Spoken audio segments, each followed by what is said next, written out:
All right, guys, welcome back. In today's session, the first thing I want to ask is, did anybody get a chance to look at the presentation for the second chapter?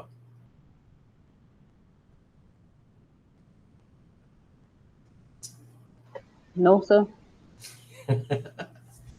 All right, doesn't help. I was kind of reading my chapter for the presentation and kind of focusing on that aspect. Sorry.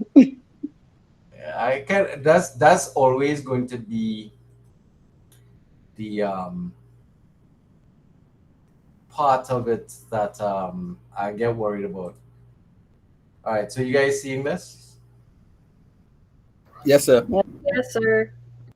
Okay, so again, it would usually be more helpful if people look at the presentation so that we can have a better discussion about things. But I can understand people skipping that part out. So let's see if we can get through this. Just to let you know, this is a fairly long presentation. It's 112 slides, so I may not be able to finish everything about it, right? So once we get to the summary, then I could probably leave off on that.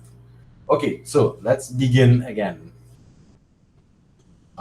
So the chapter 2 of the Exploring Leadership looks at the nature of leadership and how it's looked at. So one of the first things that the chapter starts to talk about is that, oh, sorry, I wanted to do one other thing. Um, Turn off my camera there for a minute.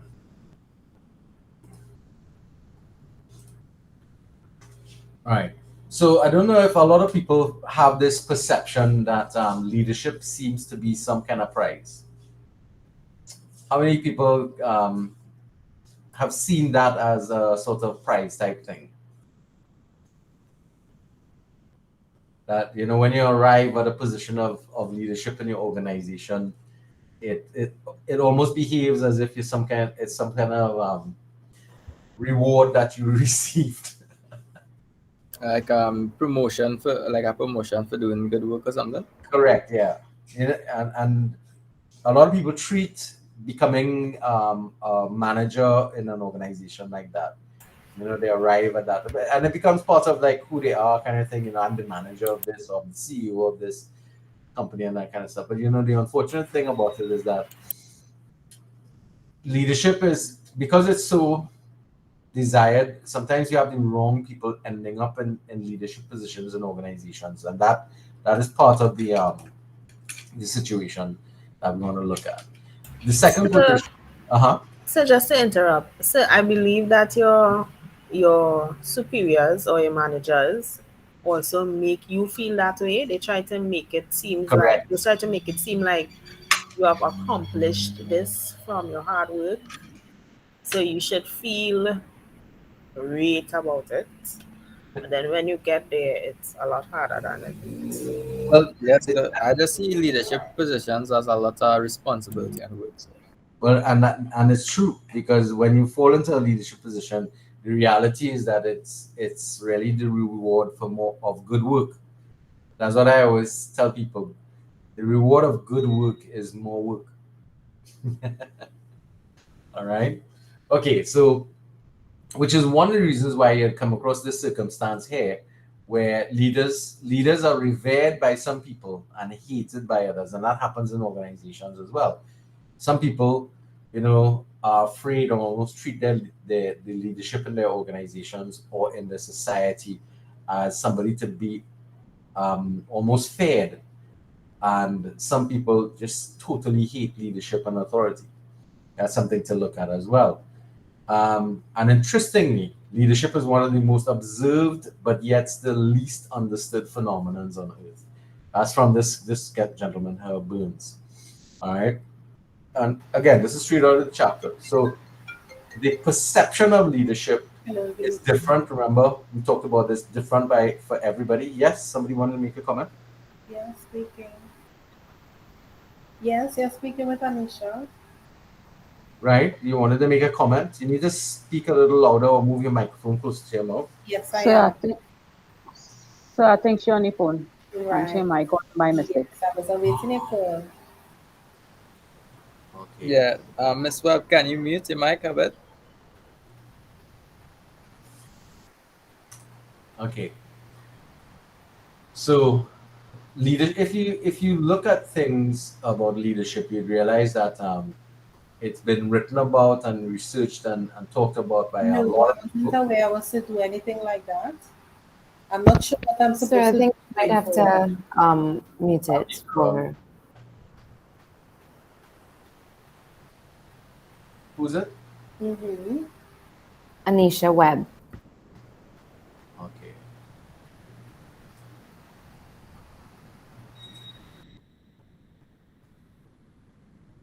Right. That's done. Apparently, she got a call from work. All right. So this is one of the things I found here. There's so many people that and organizations that have gone into leadership studies. So there are millions of programs that exist all around the world, and these are just some of the leading. Even this DAFT, you see the leadership experience. We're using that textbook. Um, Anybody familiar with some of these programs? Ever So saw these? I only familiar with the 7 habits of highly effective people. Mama Right. skip and you must read that. So I know that one as well. Okay. Well, these are, I mean, and there are more programs. I mean, and yes, this is probably one of the more, the Stephen Covey's model is one of the more well-known ones. But this guy, Tony Robbins, he does a whole series of programs all around the world. The DAF, the Leadership Experience, we are actually using that text this time around. I did this 7 habits of highly effective people, and there was an addition to that called the eight habits or the eight secret or something like that. I can't remember. I actually have that text somewhere. But the idea is that for something that is so badly understood and taught, there's been a lot of development in that area in the last, I would say, the last 15 to 20 years. A lot of development. And this chapter is going to be looking at how that has worked out and developed over a period of time. So the problem is because of the nature of how leadership is a very social type of activity, it makes it very difficult, as according to this author here. Um, it's difficult to construct one working definition that would arrive at covering all the various types of leadership that exist. Because think about it from the perspective of inside a home. So as we start to move out from the home, you have parents who are de facto leaders, and even among siblings, you have leadership emerging from the pecking order or the ages of the children. Then you have in the school system, you have leadership at different levels. You have the teacher leading the class. You have the principal leading the teachers, or the manager of the or departmental heads, basically leading on that. And then you have as you move into the classroom itself, you have prefects that you might have or monitors that you might utilize in a system like that.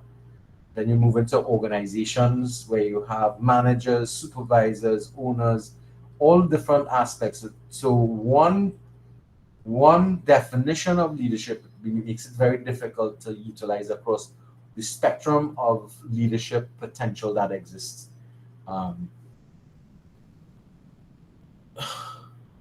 is that right? What do you think it is? Let me edit that one time.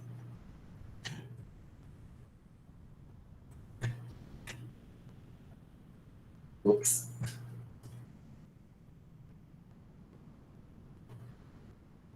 Right, so leadership can be viewed by different people in different countries and different cultural globalities, globalities, or different cultures globally. How do we perceive leadership in Trinidad? Let's start with that here. I'd like you to answer that question.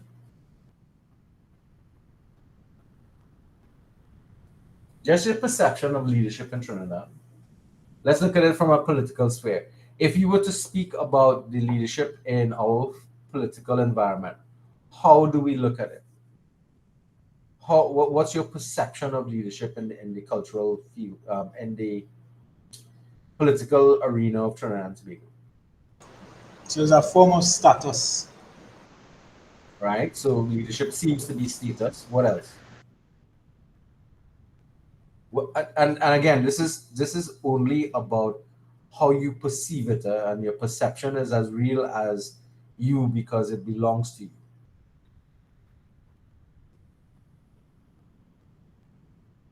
Yes, I mean, Oh, go ahead. Anybody else? you go ahead. I was going to say it's more of, I see it more as, hold on 1 minute, please. Background.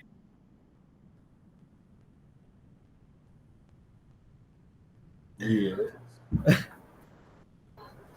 Well, I was gonna say, well, I think I said it before, so I do view leadership as a lot of responsibility.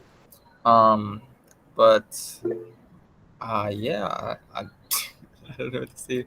What and that is a lot of responsibility, and it takes it's about doing the right thing and making sure that you could achieve a goal, and making sure your team is comfortably reaching that goal at Okay. most efficient But way. I was asking specifically about political, not necessarily in Political. Well, yeah. sir, I mean, political wise, I just feel that we need more patriotic leaders. Well, so I guess the question is, was it now? How do you feel about it? How I feel like we need patriotic leaders that willing to to lead the country for not just for themselves and now, but for the future and the children and the future generations of the All right. country. That's why I think All leadership right. should be. Hakeem, how do you? I see your hand up, so you don't have to, because I don't have the screen open and I'm trying to toggle between. Just wait for the next person and just come in. Don't worry. Unless somebody wants to monitor that and help me manage it from that end. Because once I have my presentation up, I can't see the screen. So I guess that had to combat the background from the interruption earlier.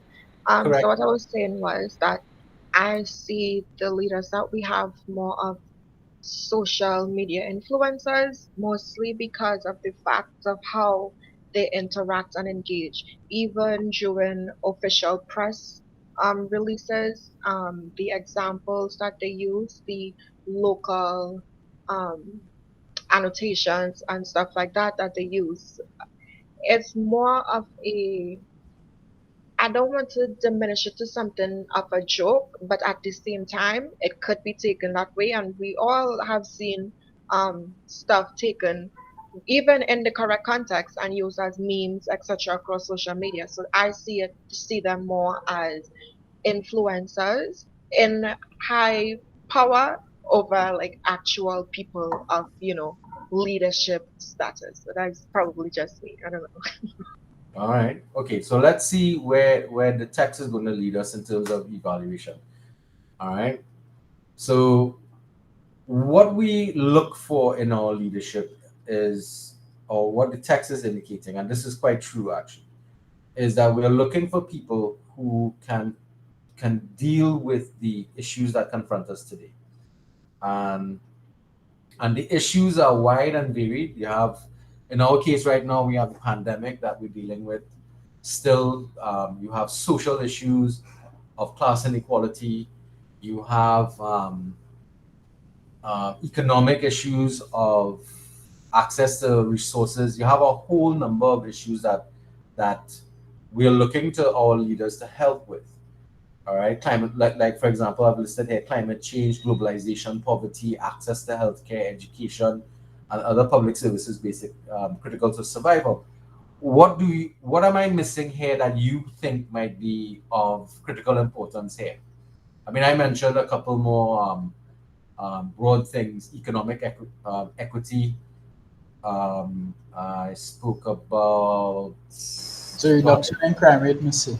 Crime, right? That's another one. Biggest concerns would be in terms of that, and we seem to have a lot of nonsense happening in that area with the with populating the leader of that system, and for the life of me, I can't understand why. Um, so, what other thing concerns do you have? So the ones that I have listed here, some of them are very international in scope, whereas others are more specific in scope down to the Another big issue today is privacy. So especially very important. That's what Facebook is under a lot of pressure for right now, in especially in the US environment, but generally that's a very important one. As we move into a more online usage, we're going to find that privacy issue is going to be problematic because we barely have legislation here to cover that, and we kind of played catch up with it in some instances. So one of the things that we look towards our leaders is to be able to help us to arrive at circumstances that provide us with solutions. And that could be dangerous because we're giving over a lot of power to these individuals to find a solution that we agree to. But we may not agree with the methodology. That's part of the whole. Let's look at the whole situation with the vaccine and in unvaccinated issues that's taking place in the healthcare system through the pandemic issue. I mean, there's a whole lot of arguments taking place in relation to that, and a lot of claims are being made, and we're still looking for a way through this particular crisis that we're facing. Thus, I mean, why are we having online classes? All right. Um, the reality is that when we give leaders opportunities or leaders come up, what ends up happening is that we find that the leaders that we've chosen or that emerge in our society often fail to provide those answers. And because they fail to provide those answers, we develop a distrust for our leadership. And that creates this anti-leadership vaccine, which means the result of that anti-leadership vaccine means that a lot of people are less, and this is true of the people who are best suited for making certain types of decisions. The best people are unwilling to take on those leadership challenges because of the amount of problems that come with taking up leadership. Because you have thick skin to be a political leader in a place like Trinidad, because we treat our leaders very what I want to use, scornfully sometimes, and as a result of that, we have a tendency to discourage people who are probably better and more equipped to lead to not bother because they show distrust towards it.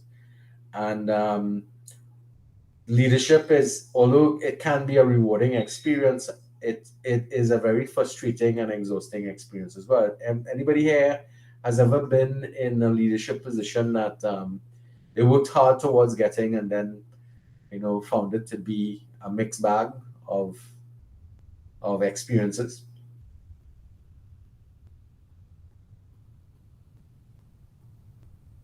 No. For no. those people who are parents, think about it from that perspective. Compare your life before you had children to the life that you lead now. Think about it from that context.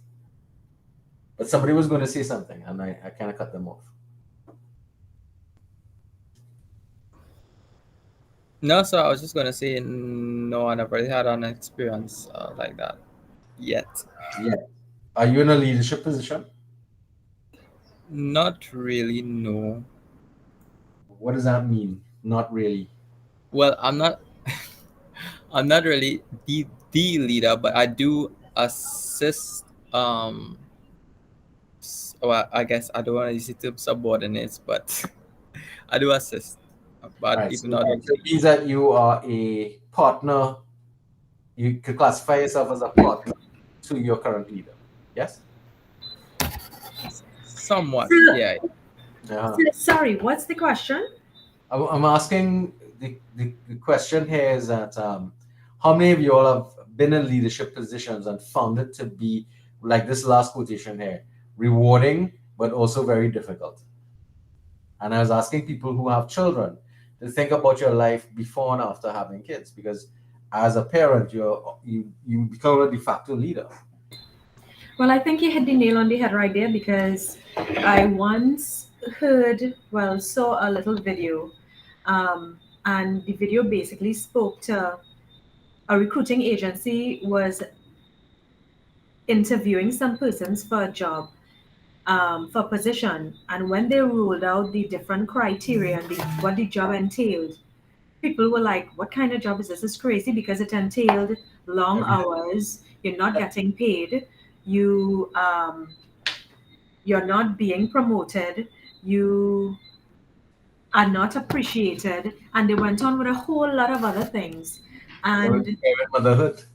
yeah, and the at the end, they said the job that you're interviewing for is becoming a parent or becoming a mother. Yeah.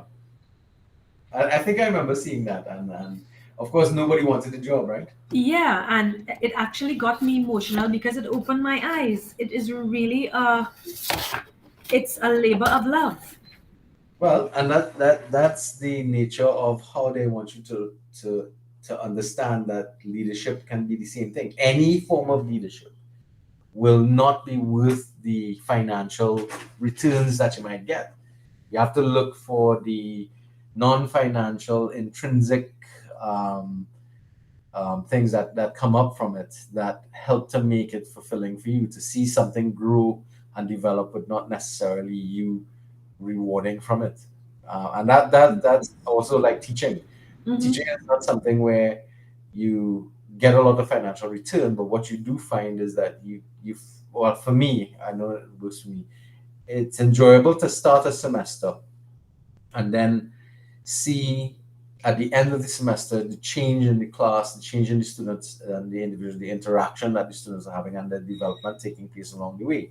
One of the things I always look forward to is graduation.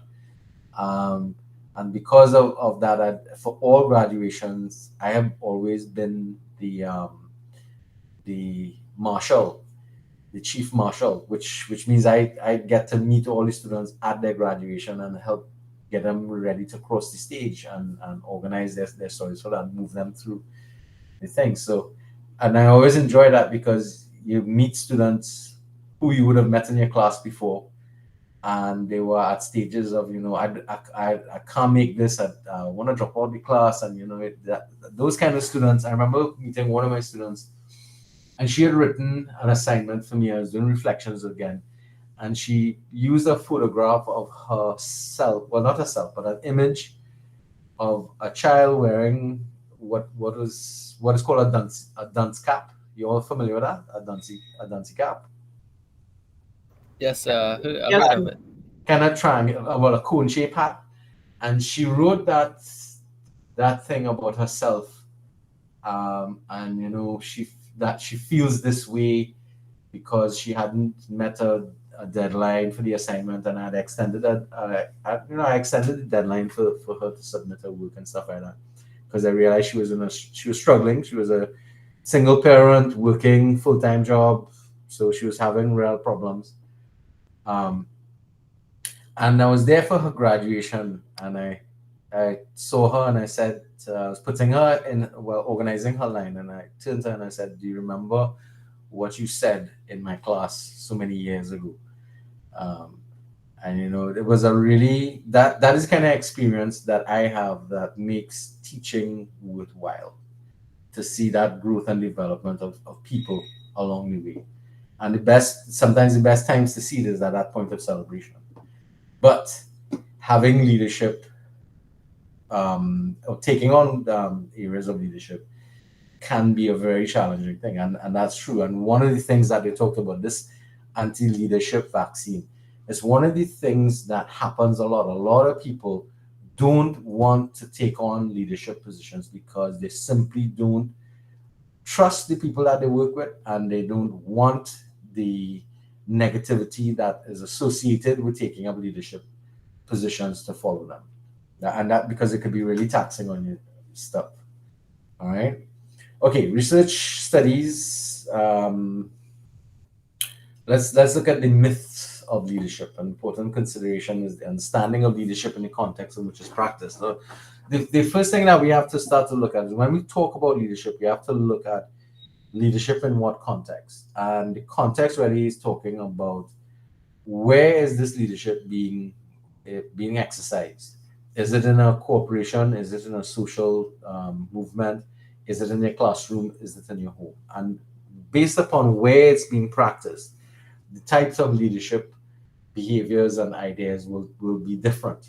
And that's what it's talking about. In the context, it'll be different to look at.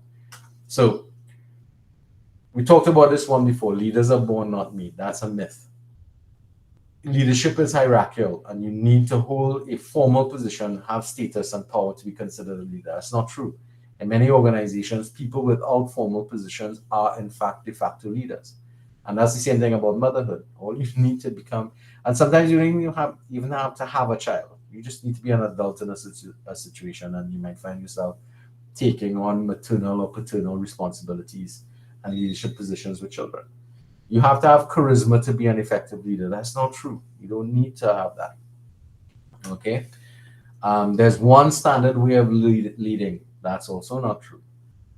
All of these you could probably deal with and understand. It's impossible to be a manager and a leader at the same time. True? Really? No, not really.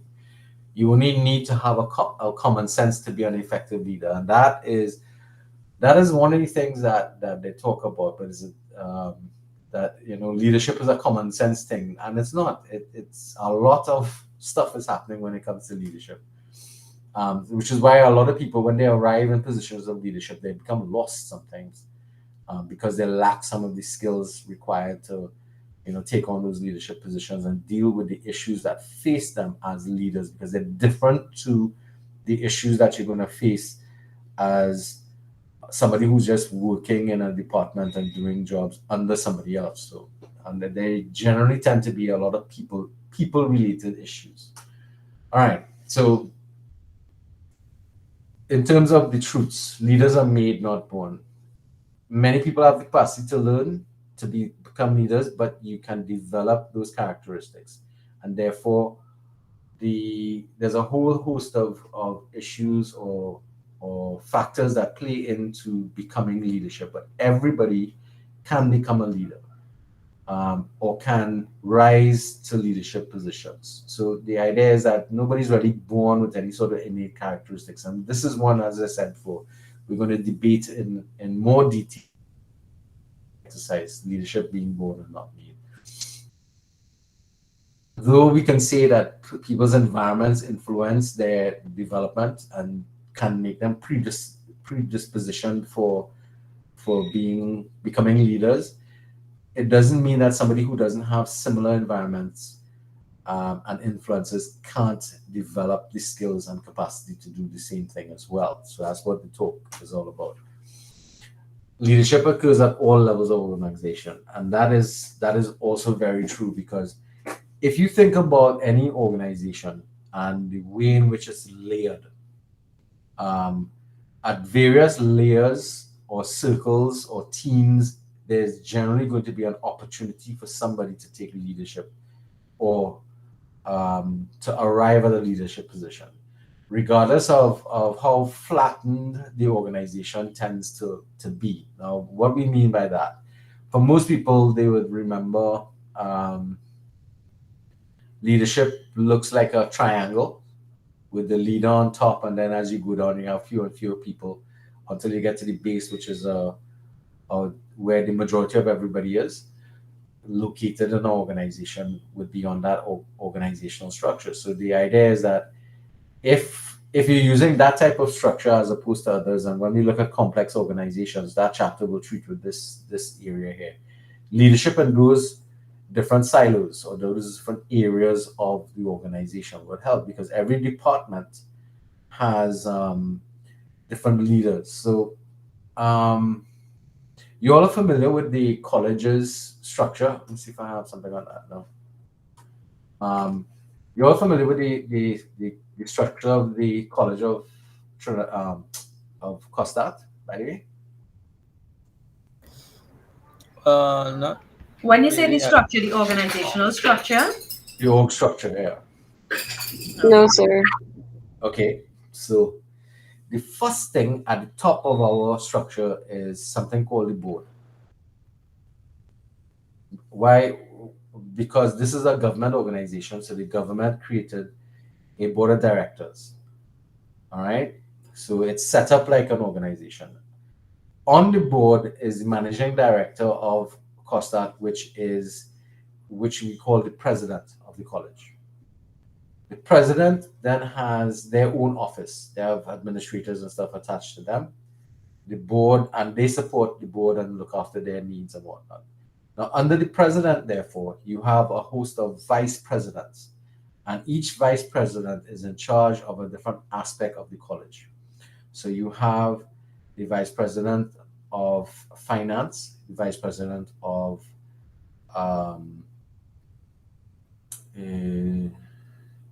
human resources and human resource management. You have the vice president of academic affairs, which is probably the biggest one, and vice president of student services. So you have those areas of student and support services. So you have those four broad areas, and then under under each one of them, they have a host of people they have to look after, and the largest section of the college is the vice president of academic affairs. So under academic affairs, you have the whole college, which is divided into 5 schools. You're familiar with these various schools of the college? Do you mean like in terms of South, No, Chagonas, no. etc.? The college is divided into several schools. The School of Business and IT, right? So most of you Okay. all are in the School of Business and IT. Then you have the Ken Gordon School of Journalism and Media Studies, Yeah, that's where I am. right? That's a different school. Then you have the School of Nursing and Applied Sciences. That's another school. You following? And under each school, there are different departments. So let's take the SOBIT and Ken Gordon School. So SOBIT, or the School of Business and IT, is divided into 2 main divisions. You have the Management and Entrepreneurship Department, and then you have the IT and Library. They actually have a new Information IST Department. That's what it's called. Under IST, you then have other departments that branch off. So you have, or programs, I should say. You have library studies, you have the IT studies falling under the School of IT, and under the School of Business, we have, we used to have a lot more programs. We had marketing, HR, entrepreneurship, and others. But each program is what was divided into the area. So there's one other school, like the School of Nursing and Applied Sciences. So under that school, you had the nursing college or the nursing branch. You had the natural sciences branch. Then you have there's another head in that area. I can't remember all of them off the top of my head at this point. So you understand you have it's a very complicated structure. And at each level, there's an opportunity for a leader to emerge. And heads of department have a lot of power. So the head of our department, my department, is the departmental head for management and entrepreneurship. That's a woman by the name of Heather Doncili. And she used to be a lecturer before. And she rose to that position when another manager that was there, or head of department, had left the college to go and pursue their PhD studies and that kind of stuff. So she's at that position. She moved into that, and so on. And other people would have moved into positions of chairship and so on, which is what they call it. It's the chair of the department. So it means that at different areas of the organization, you have opportunities for leadership. And regardless of how we've tried to, now each department has developed culture based upon the culture of the leader in charge. So that some leaders enjoy what you call, or some chairs have developed open door policies where they have flattened out their organizational structure so that although they have the chairship or they are the departmental chair, they don't necessarily behave in that manner, but rather utilize a more progressive approach of allowing all the faculty to participate in the decision-making activity. But at the end of the day, the chair becomes the person who's responsible for decisions taken by the department. And it sometimes creates some problems for that. Other departments have a more iron-handed approach where the leader there prefers that they make all decisions and don't really consult with their staff, because, well, it's just the behavior of some of the different heads of departments. So I've been able to observe leadership behavior in different departments because there's no one way to go about treating it. But the idea is that there are lots of opportunities within organizations to have leadership opportunities.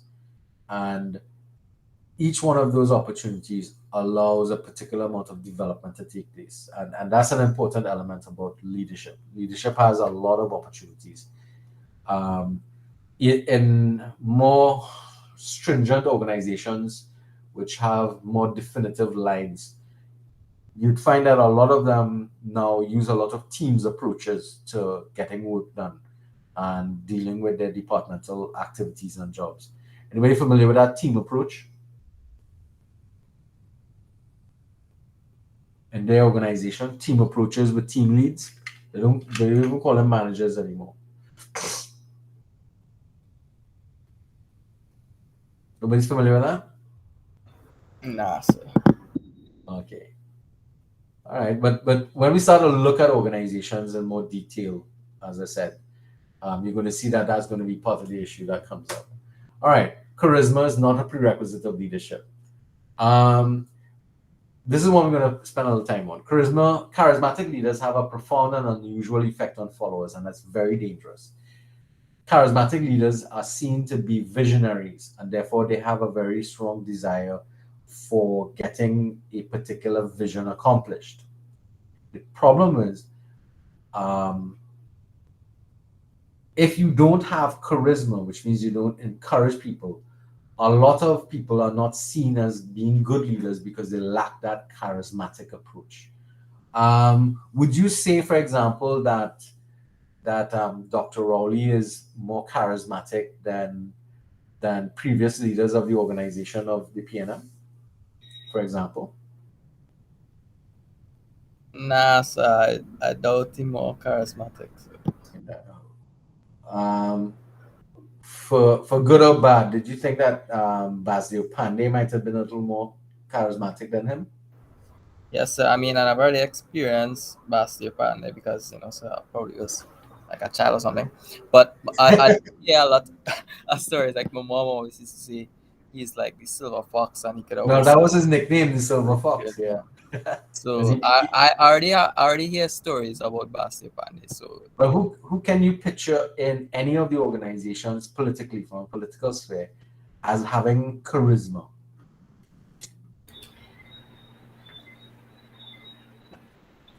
Nobody? I would say Patrick Manning. Yes, he was very gentlemanly. He was very charismatic with the way he spoke, with the way he carried himself. Right. He was very diplomatic. And he also had a very specific vision that he had for Trinidad and Tobago. Yeah. Are we limited to Trinidad and Tobago? Sorry? Are we limited to Trinidad and Tobago? No, you could look at other charismatic. So I was thinking about Mr. Obama. Yes, he was also very charismatic, and it was quite a stark difference when Trump came in, because some people may see him as charismatic as well.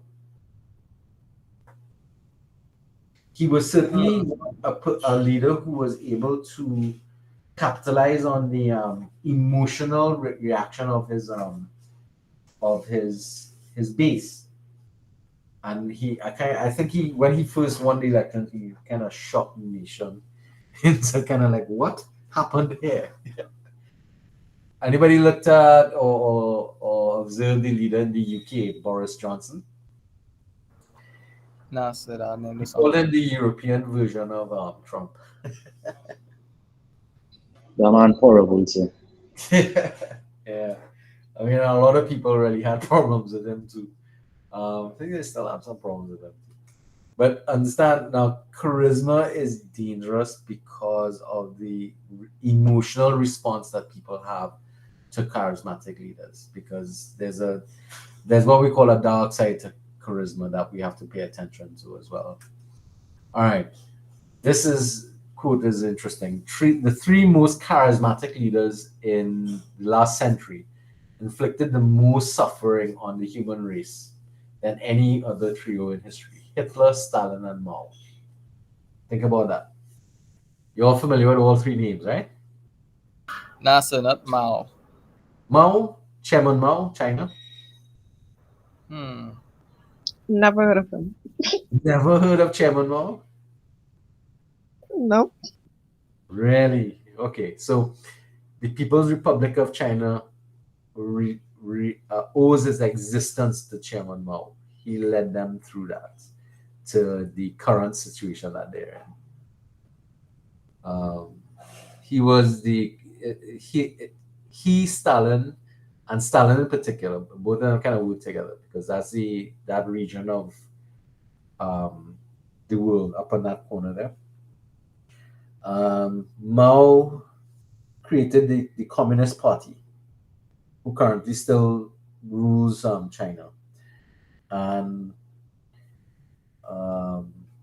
he led.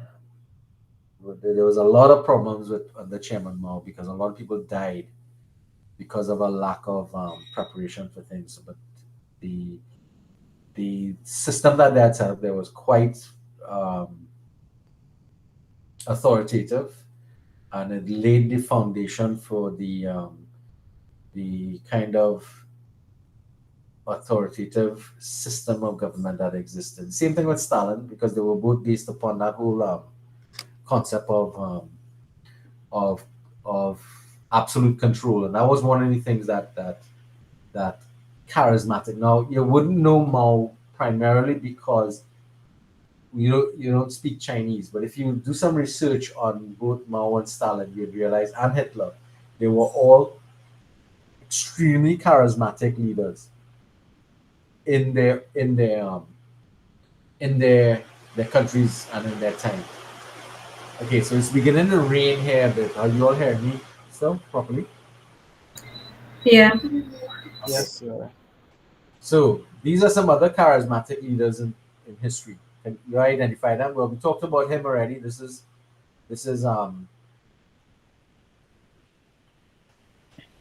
Yes, so we have Mahatma Gandhi, Martin Luther King, and this dude his name is slipping my mind right now. this guy in the corner here, you don't know? This is Hitler. No, I know him, but is it something Jones? Oh, the Reverend Jones. Yes, Jim Jones. yes, Jim Anybody Jones. knows his backstory or what made him charismatic? What made him charismatic, or what made him like? What made him famous? Yes,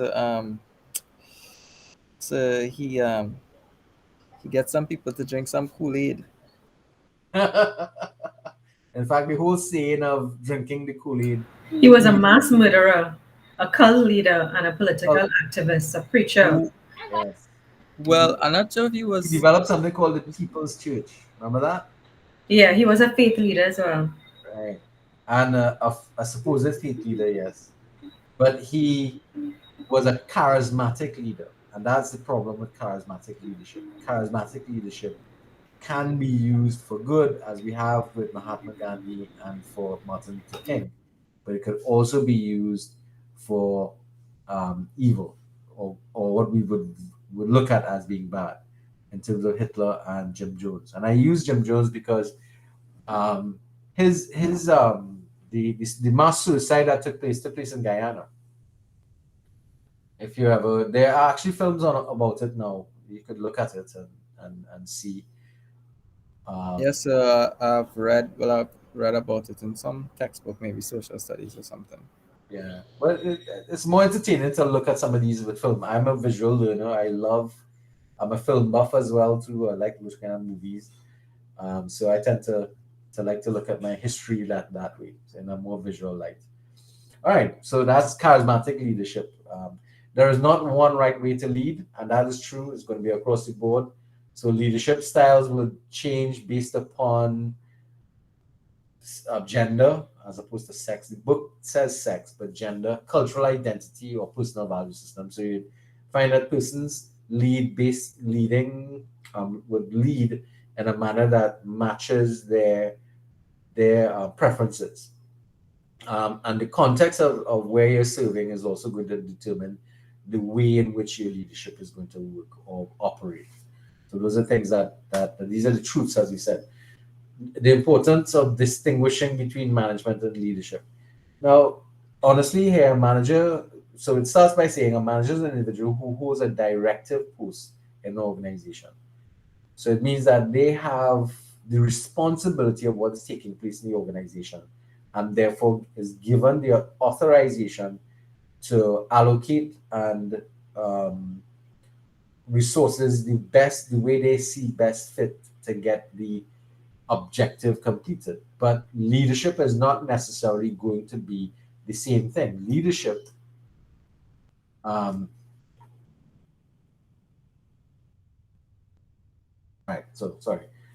So the manager is therefore very closely associated with what the organization needs to do, and therefore they are always going to be preoccupied, as it says here, with what the organization has to get done. So, for example, if you work in an insurance agency, then the focus of that manager is to get as many policies done and written up or to organize. So if you think about it from an agent perspective, they have to get as many clients coming in, paying their premiums and so on.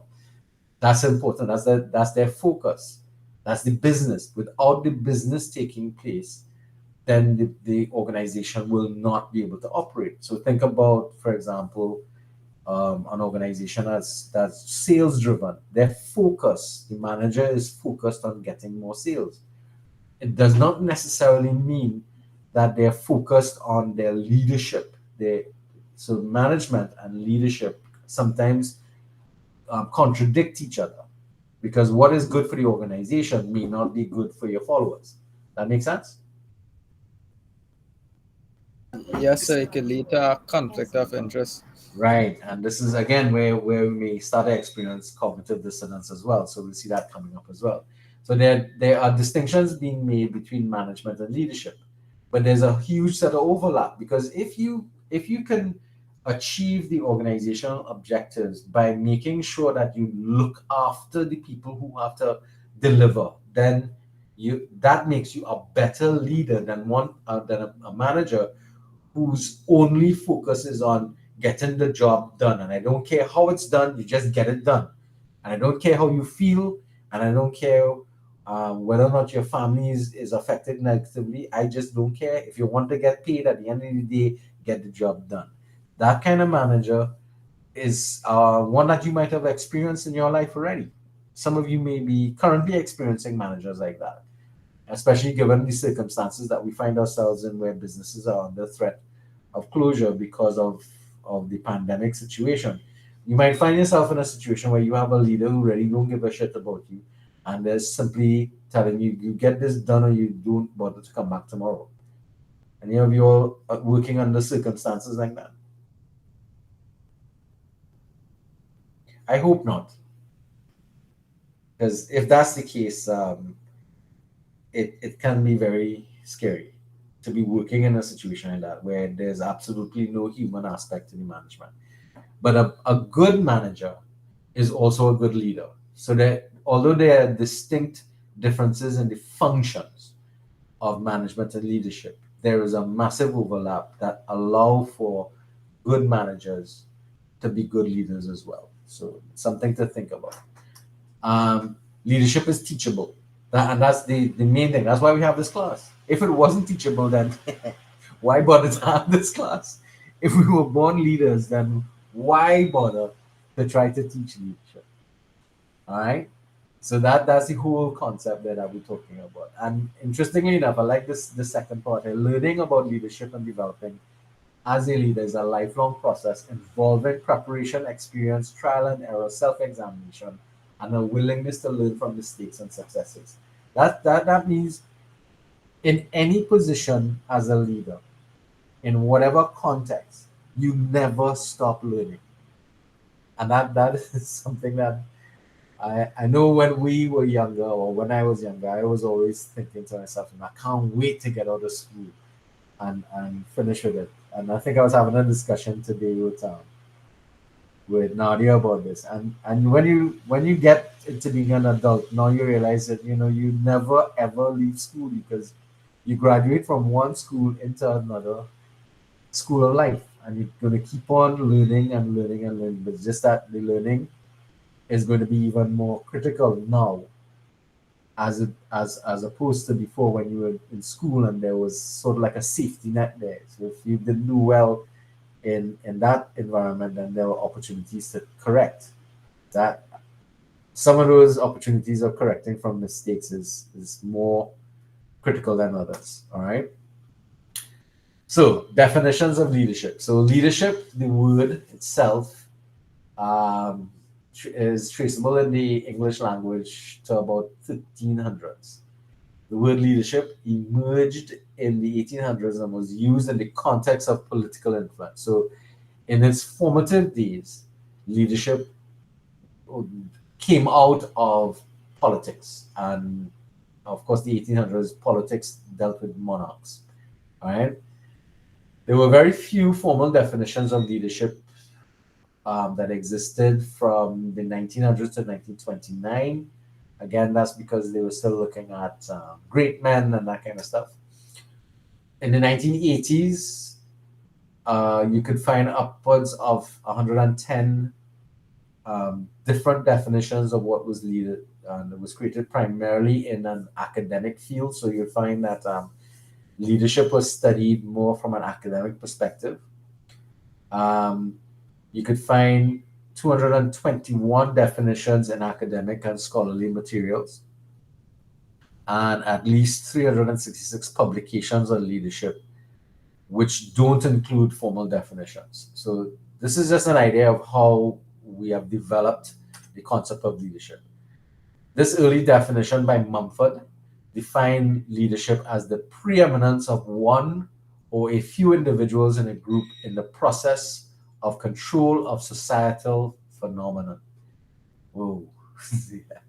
So Mumford here is saying that leadership is an individual who's controlling events. This is sort of like the master of puppets kind of thing.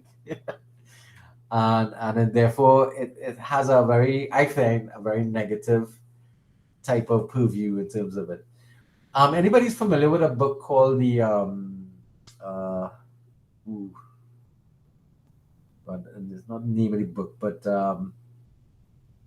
anybody is familiar with, it's the name slipping me, Machiavellian, Prince Machiavellian.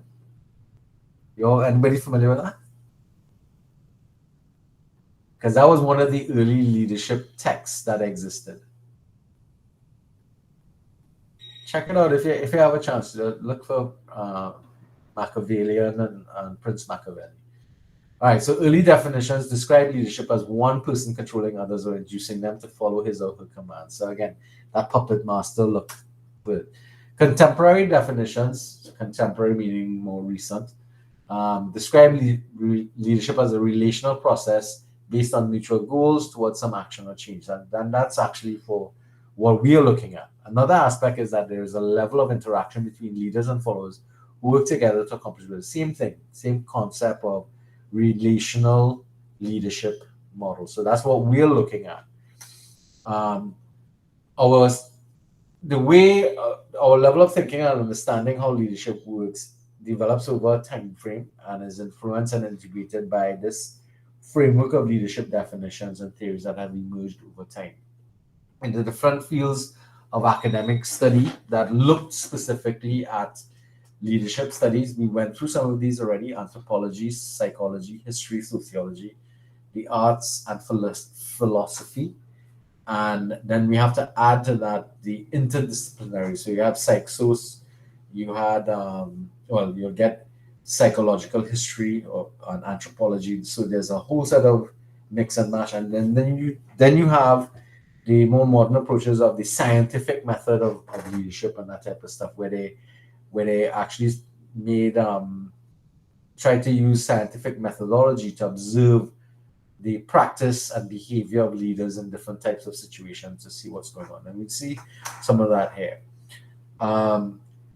So therefore, there is the conclusion that the book came to, is that there's no one correct definition of leadership. And this has therefore caused us to return to the question, what is the purpose of leadership? And in deciding which definition best fits the context that you're going to be looking at. So that's a kind of broad journey as to how the definition of leadership is arrived at. So therefore, there's no definition, in other words.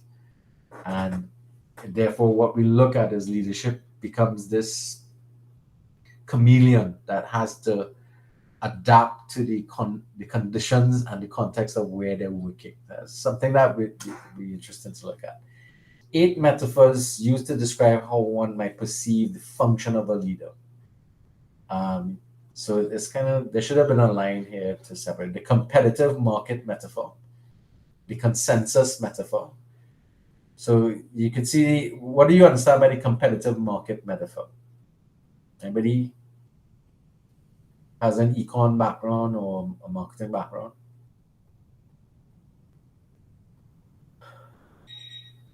All right, don't worry.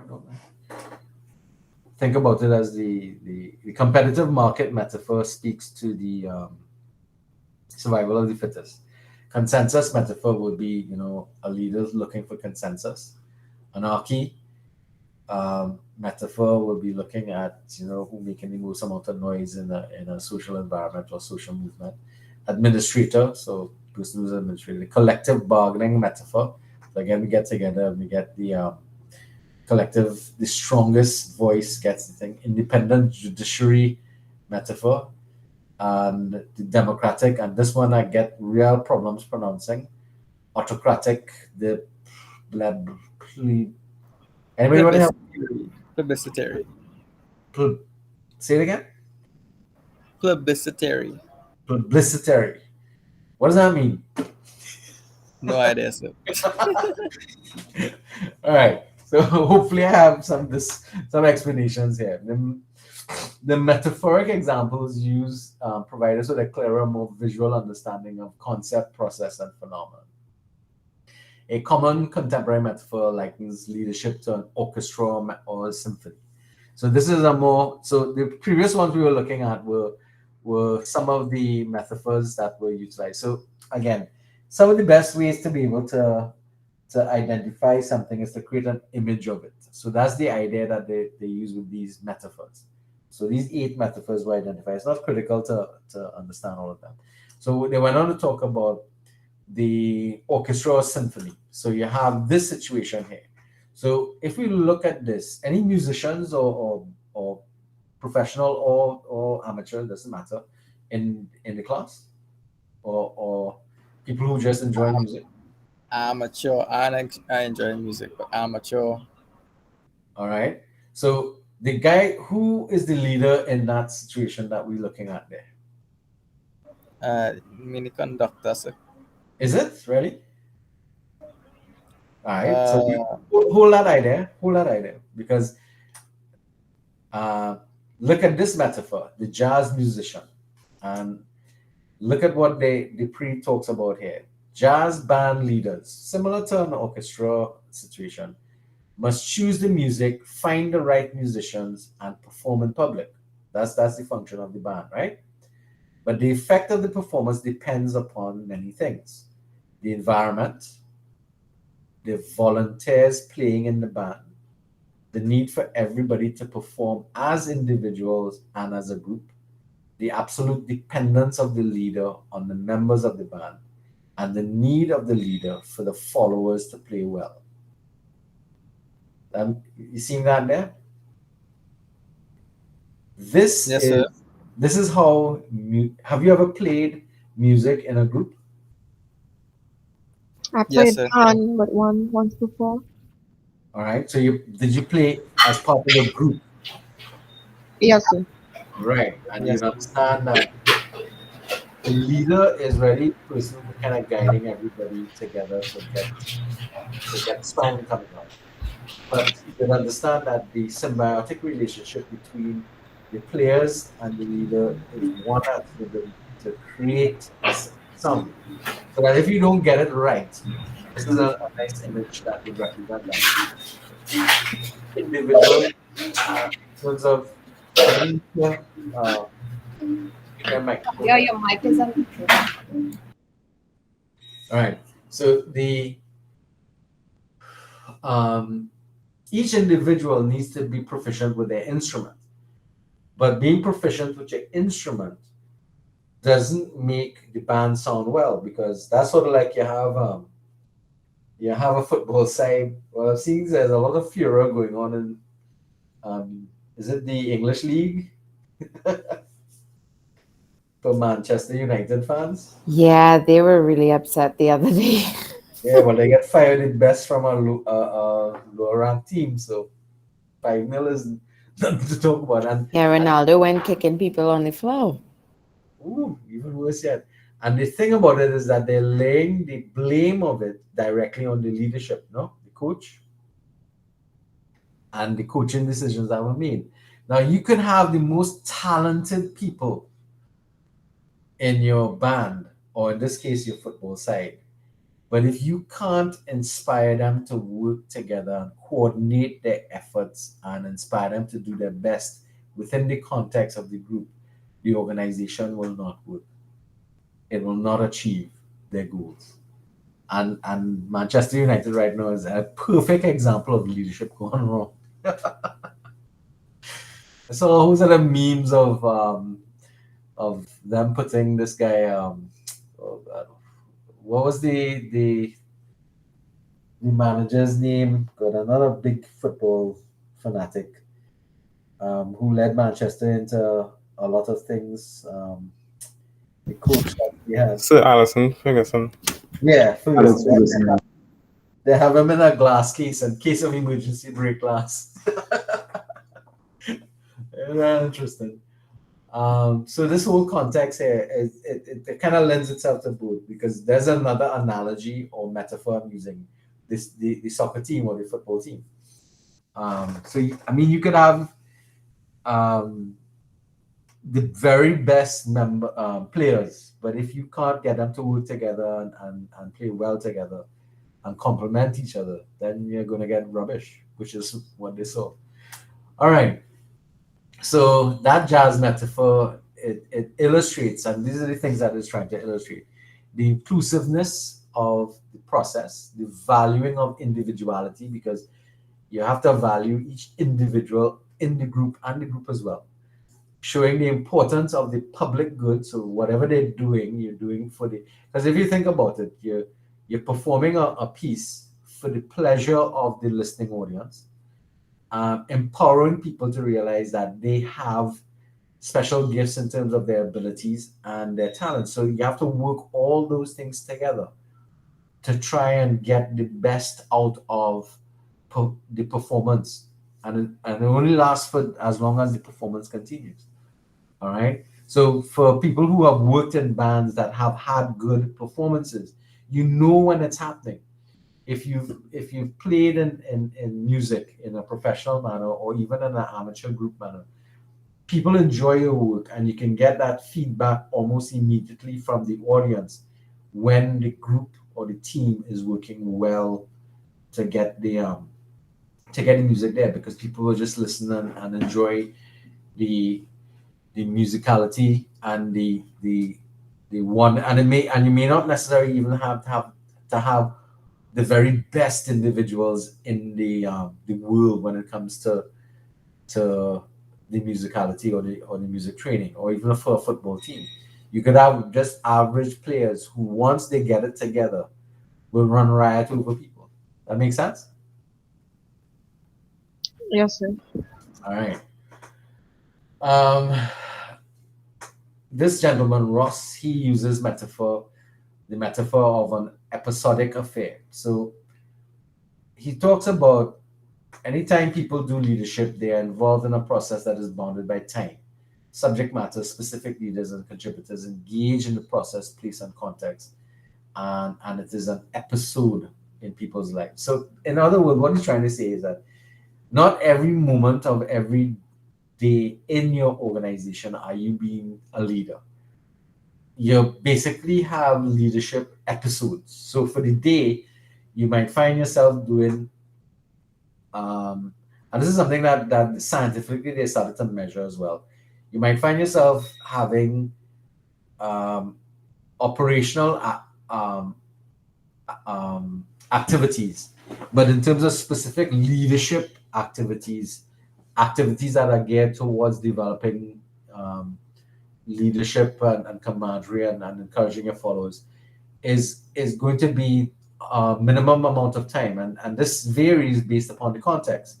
So leadership is therefore time specific, place specific, and context specific. Individuals experience leadership in episodic moments, meaning that if you're a manager, it doesn't mean that every minute of the day you're doing leadership things. You may be doing other things. You're dealing with issues that are more um, process approach. So you might be doing things to make sure the process runs smoothly, or you're measuring outputs and stuff like that to get information for your ability to then start to utilize your leadership activities to guide people. I hope people can understand that. It means that leadership is critical, but it is not the only activity that managers find themselves, or any individual for that matter.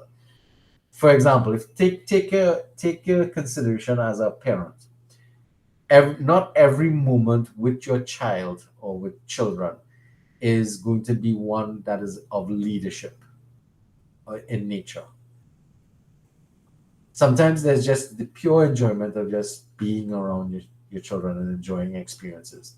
And they may be teaching you things and practicing a sort of leadership with you. You're following what I'm talking about. It's not that you are always inspiring them to do well and that kind of, it's episodic. That's what he's talking about. Episodic. All right. So this is kind of like they're trying to get a 10 minutes here, a half an hour there, 15 minutes now. You could see that in most organizations where, during a meeting, for example, a departmental meeting, that's where, your leadership element is at work, full, all guns going. But you're sitting in the office and you're working on, the roster for the week, that is routine activities that you have to get involved with. You understand? You're doing the budget for the department, that kind of stuff. That might take up lots and lots of time in terms of getting some of those activities sorted out. That's what we're talking about. Leadership, therefore, is not going to be a constant thing. It's going to be episodic. Guys, hold a second.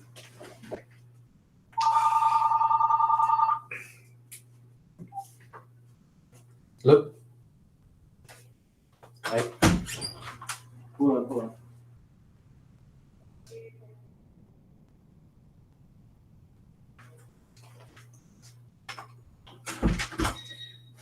All right, sorry about that. Everybody's still there, right? Yes, sir. Yes, sir. Yes. Yes, sir. Everybody gets this episodic issue here now, right? All right, so leadership is a complex and elusive phenomenon, multidisciplinary in nature, and has been examined by various types of social and behavioral sciences. And trust me, if you remember the photograph I had before, there's been so much development and study of it, but it's problematic in the sense of how it was done. So we start first off with leadership being considered a very simple construct. That's kind of like at the beginning of history, and it really tries to look at it as now it's very complex. We realize that leadership is not just one thing or any one element. And the problem with it though is that at the end of the day, we're still going to come up with uh, gaps in the analysis that we're looking at. All right. So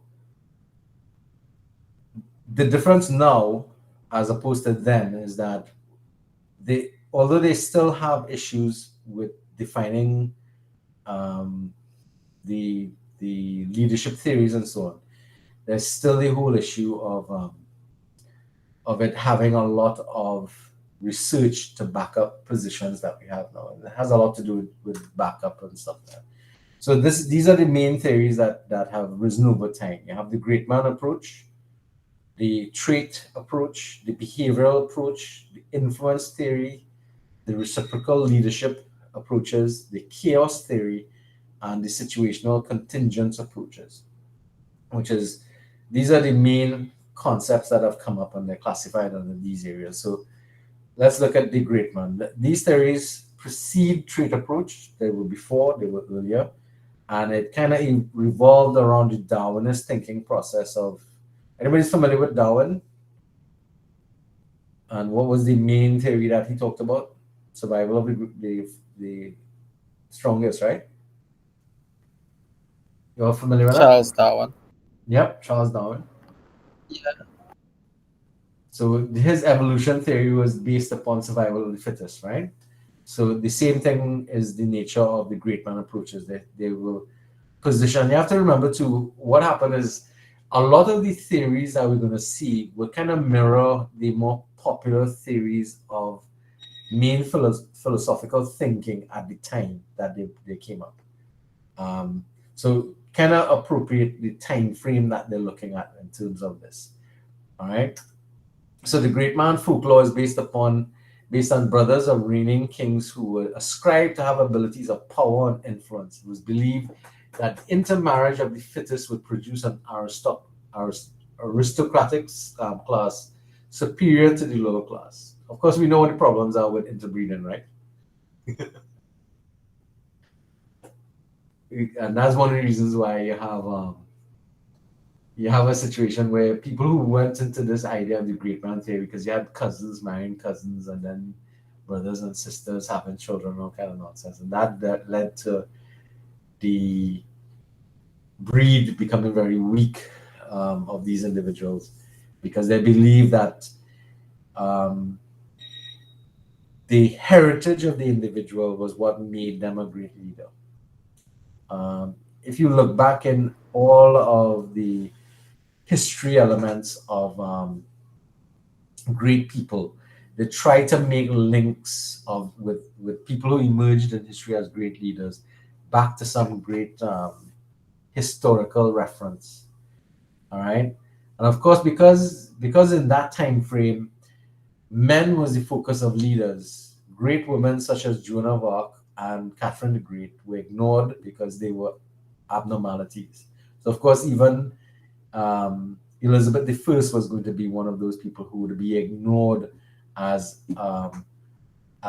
fitting this great man theory. Yeah, really interesting. All right, trait approaches.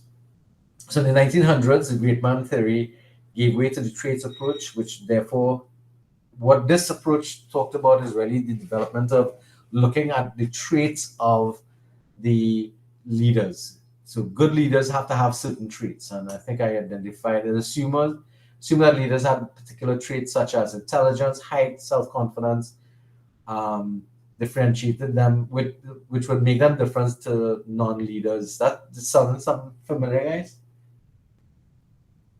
There were other people who use physical traits to determine your leadership position in eugenics. All right.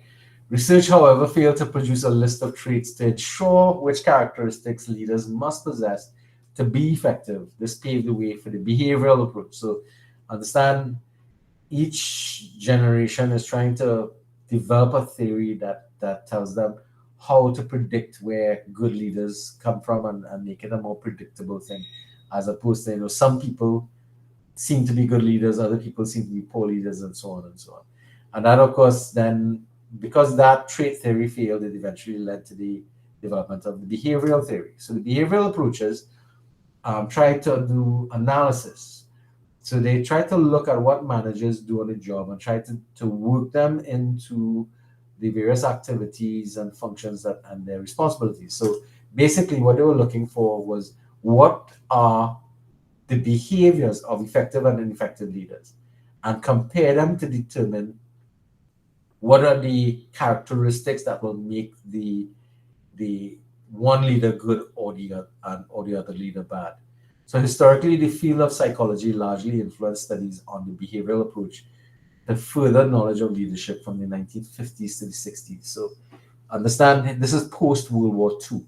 So psychology started to get kind of some footholds into it, into things, and started to get some idea of observing people. Now, the 50s and 60s was a period of heavy industrialized growth in most of most of Europe and in the United States, because the United States took the lead. So you had a lot of industrialization taking place. So you have to look at now what was going on there, as opposed to the post the trade period where you're coming out of the Nazi world where eugenics was going to be a critical element that was going on. I'm using the term eugenics and people are following what that word means, right?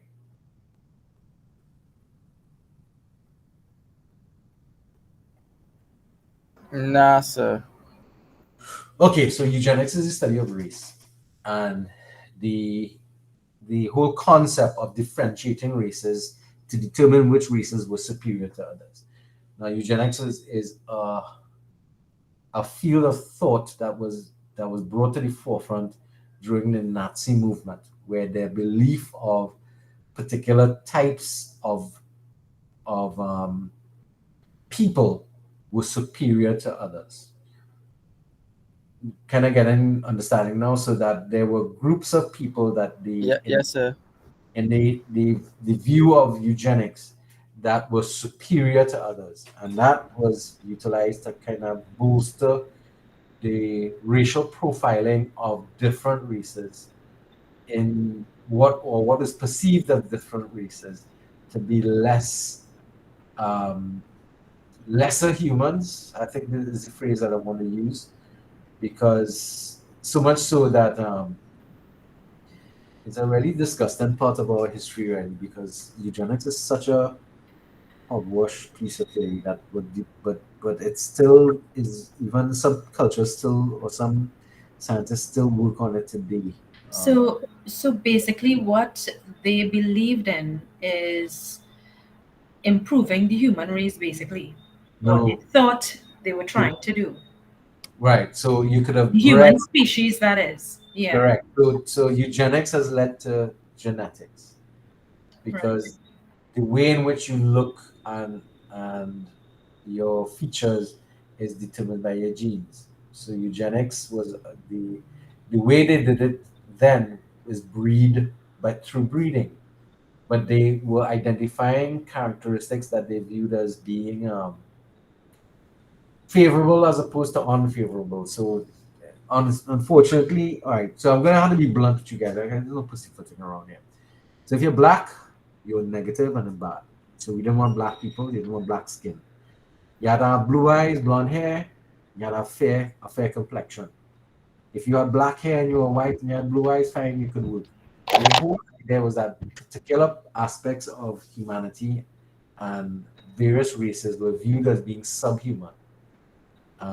If you do some research about it, there were actually classifications that they utilized, which is tantamount to the way in which racism was developed and was used to support the subjugation of parts of the world um, by who was considered white superiors. So it really was a nasty part of the world.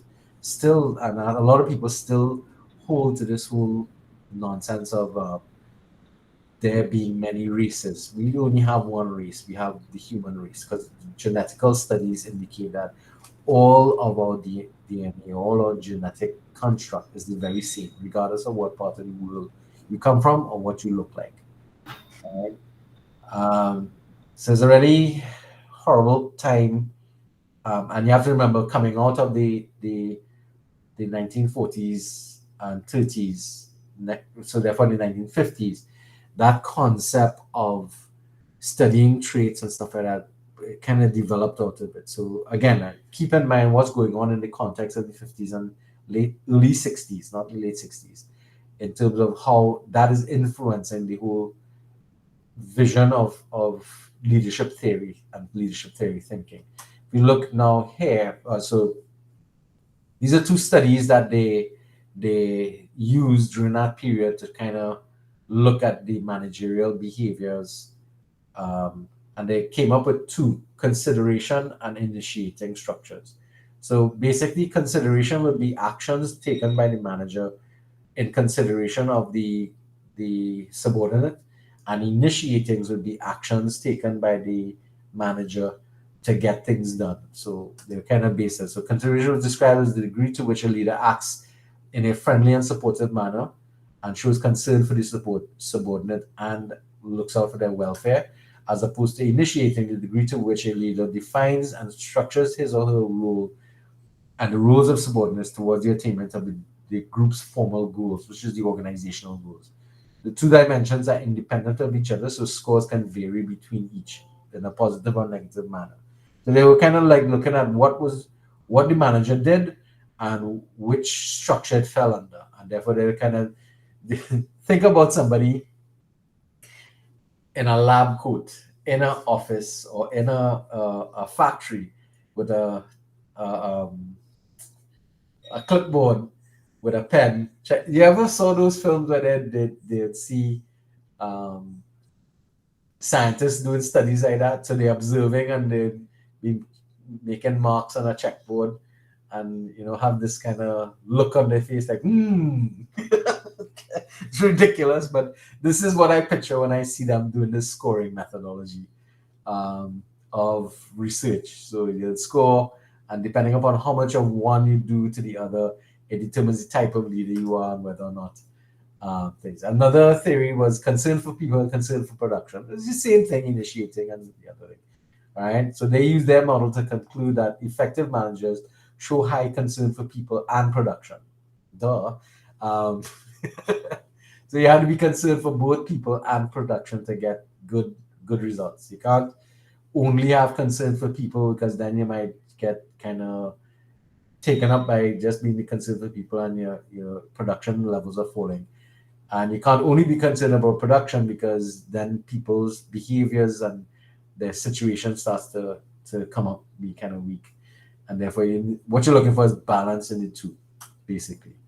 So the Michigan study on leadership behaviors, identification of relationships among the leadership group process and measures of group performance. So they ended up developing these three types of behaviors between effective and ineffective. So you have task-oriented behaviors, relationship-oriented behaviors, and participative leadership. So you're going to come across this concept actually when for the team that the set of students who are looking at groups, you'll see something similar to this.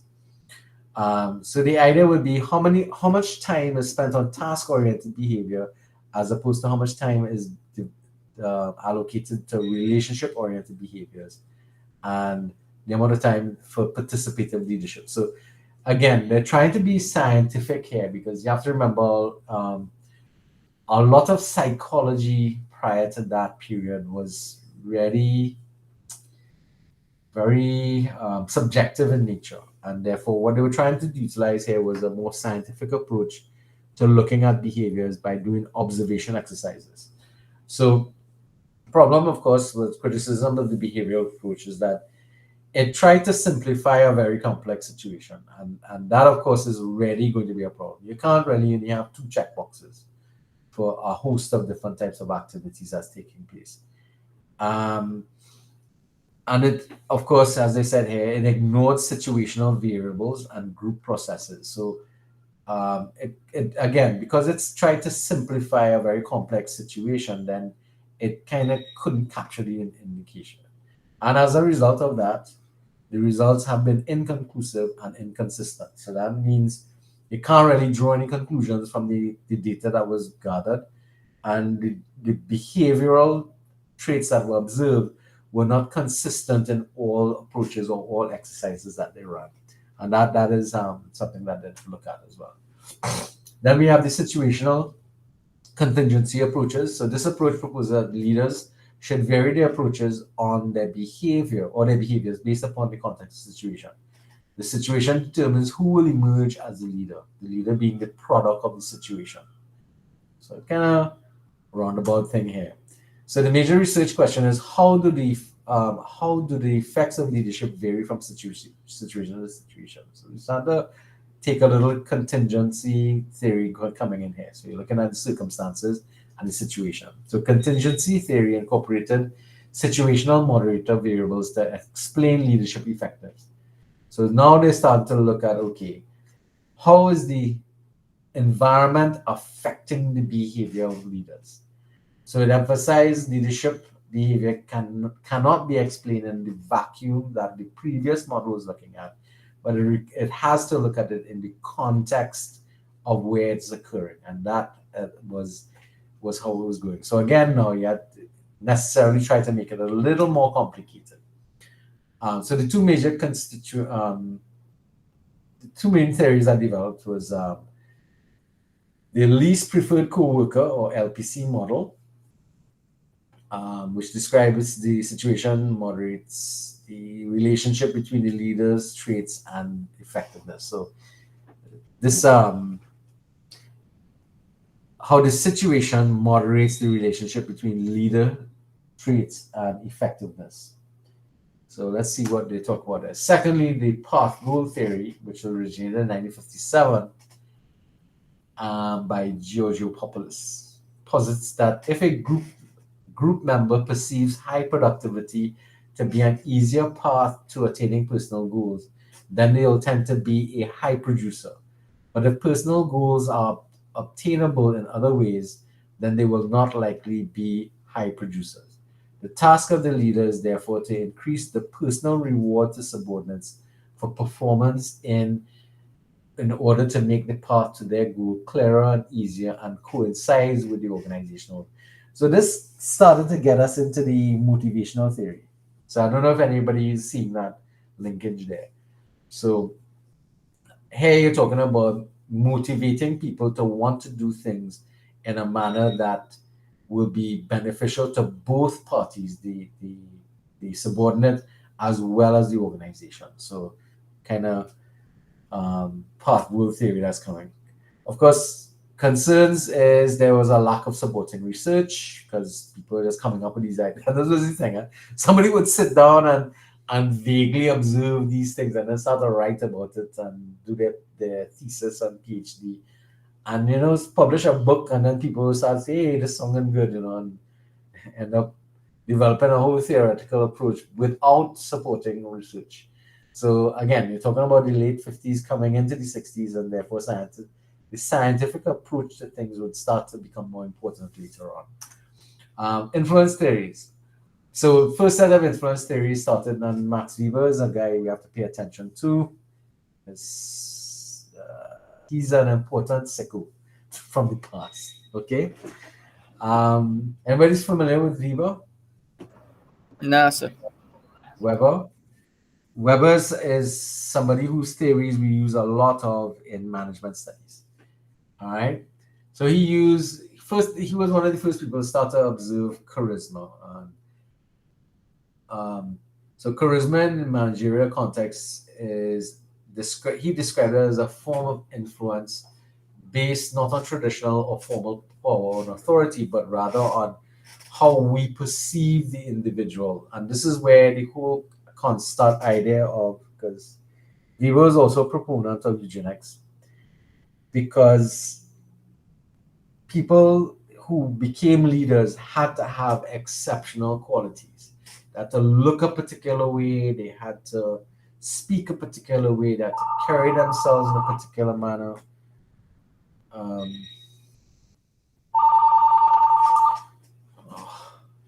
Pick up. Okay, coolness. Sorry about that again, guys. All right, so the problem there that comes with this is that, again, this is based upon more of the characteristics of the individual rather than what they actually did. And therefore is heavily dependent upon the perceptions of the followers to the leader. So if the person wasn't attractive to look at, then you're not going to get followers, if you understand what I mean. All right.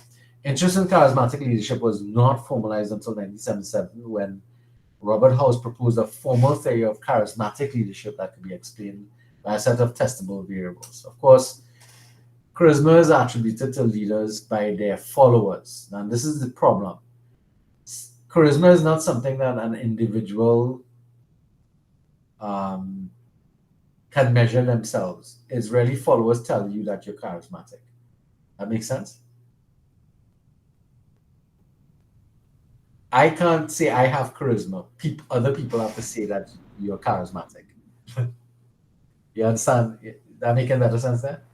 Yes, yes, sir. You are charismatic. Oh yeah, sure. Yeah, right. You see?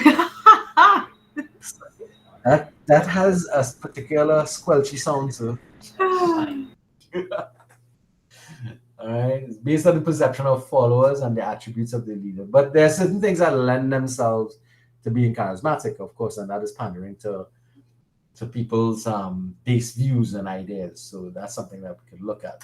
All right, several theories that existed that the condition that facilitates charismatic leadership includes times of crisis and times when followers are willing to challenge the status quo. So there are two elements here of situational things coming up with that. So some charismatic leaders can arrive on a scene based upon the circumstances under which they're arising. So this is where we got situational leadership arising. So when there was the civil rights movement, a lot of leadership emerged during that period because charismatic people stepped forward in the organization. So if we think about that period of the civil rights movement, there were many people who rose in the community to become identified as leaders. I mean, we remember Martin Luther King and we remember Malcolm X, primarily because they were killed. Any of you all remember Medgar Evers? He was also assassinated in that same time frame. Yes? No? Rosa Parks? Yes, sir. Right. See, remember, so people were able to use the time, but they rose in a time frame when that was taking place. Making sense?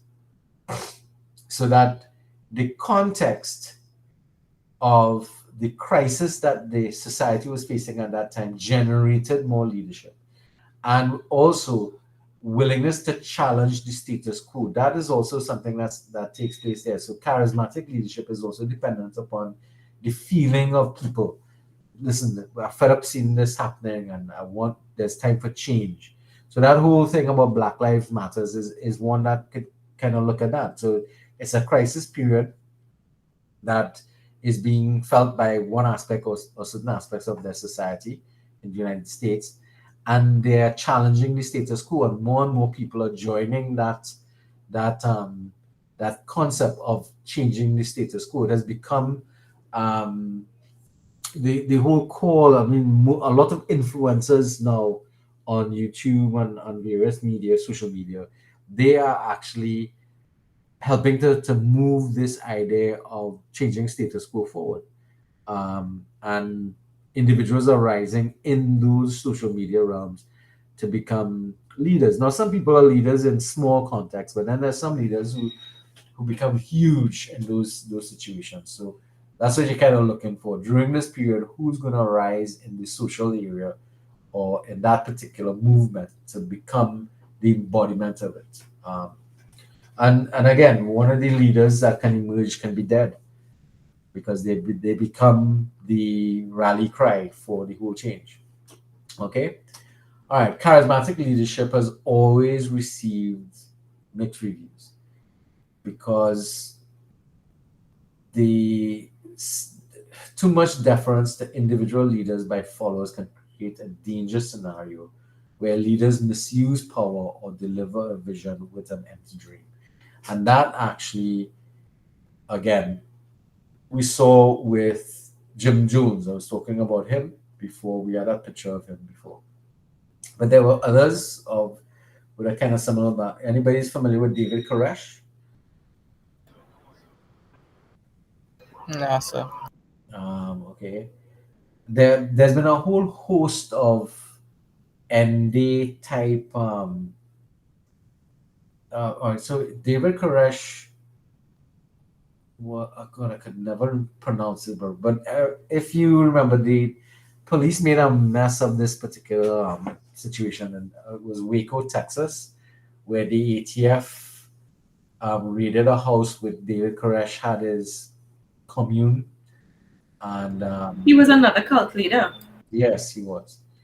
And he was a charismatic individual. He would, um, it was weird. I was doing some research on it and listening to some podcasts on it.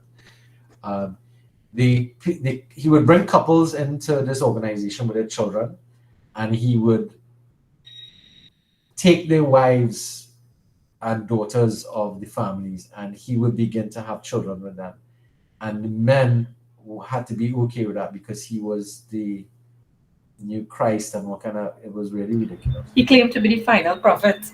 Yeah, something along those lines. That I mean,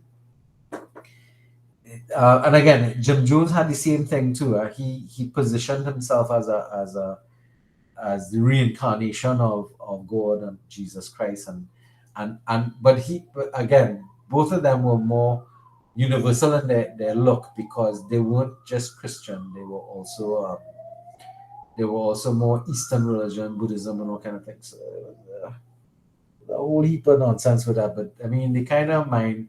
What does get to me is that logic seems to go out the window with people when they deal with people like this, and I can't understand it because, of course, not being there, you don't understand the power that that person has. But this is why charismatic leadership has such really problematic place in leadership theory because charismatic leaders, 9 times out of 10, they've done the wrong thing. They misuse their power. And they really deliver on something called empty dreams. So it was really something else that you look at with that.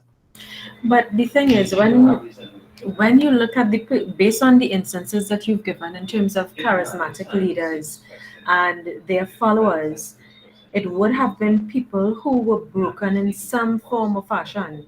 Well, I'm looking for a way out or looking for a savior or looking for something.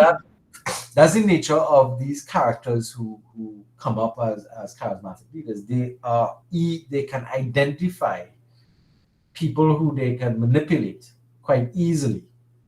So they're very intelligent. And more importantly, they can identify quickly people who because David Koresh had problems with people who came into his group. He had defectors and stuff like that. If you follow this current one, any of you are following the issues with Scientology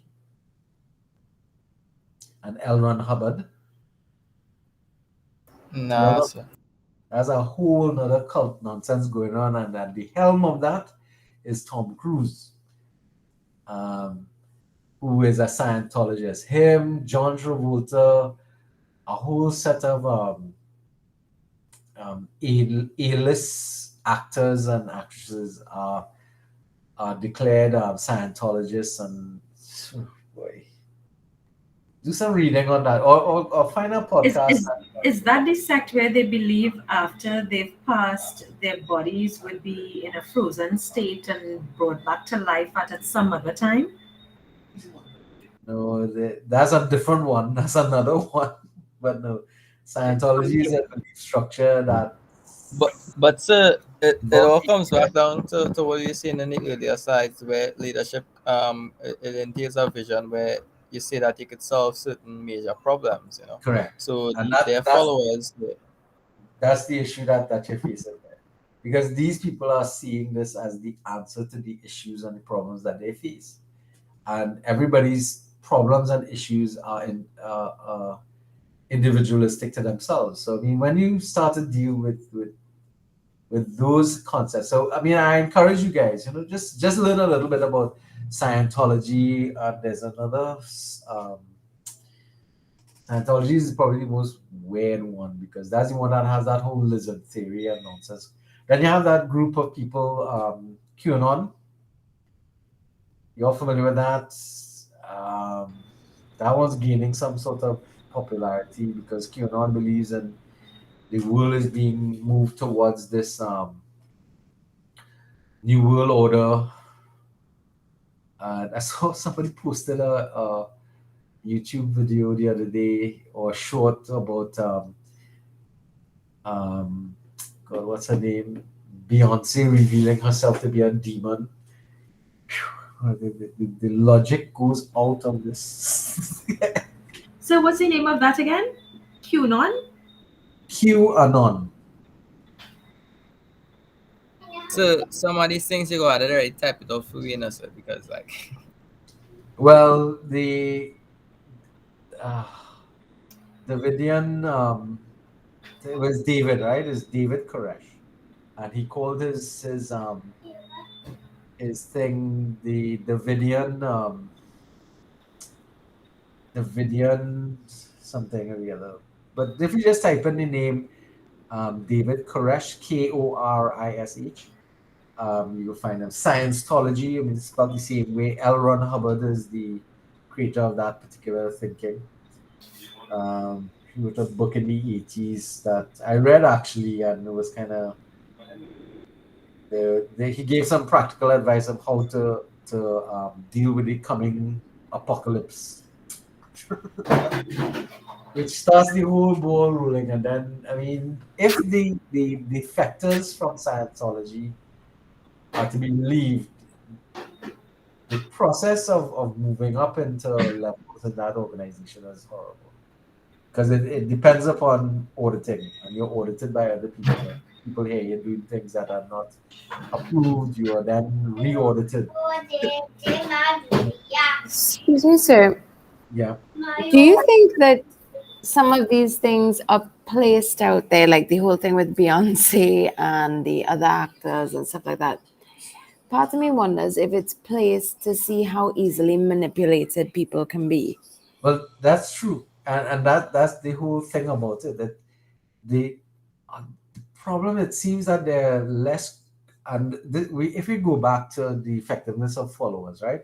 Remember we talked about critical thinking as a critical element of being a good follower.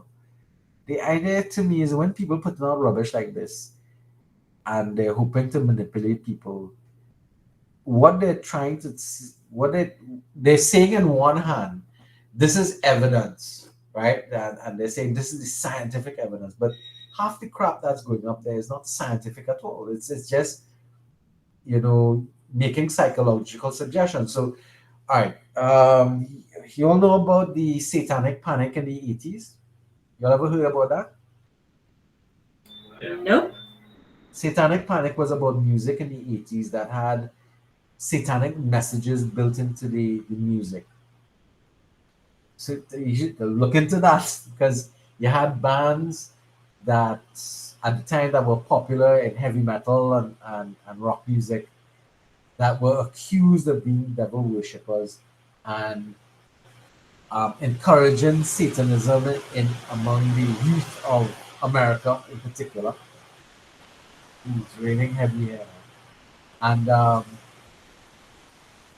guys, if I get a dip in my electricity, I'm gonna lose me. So therefore that.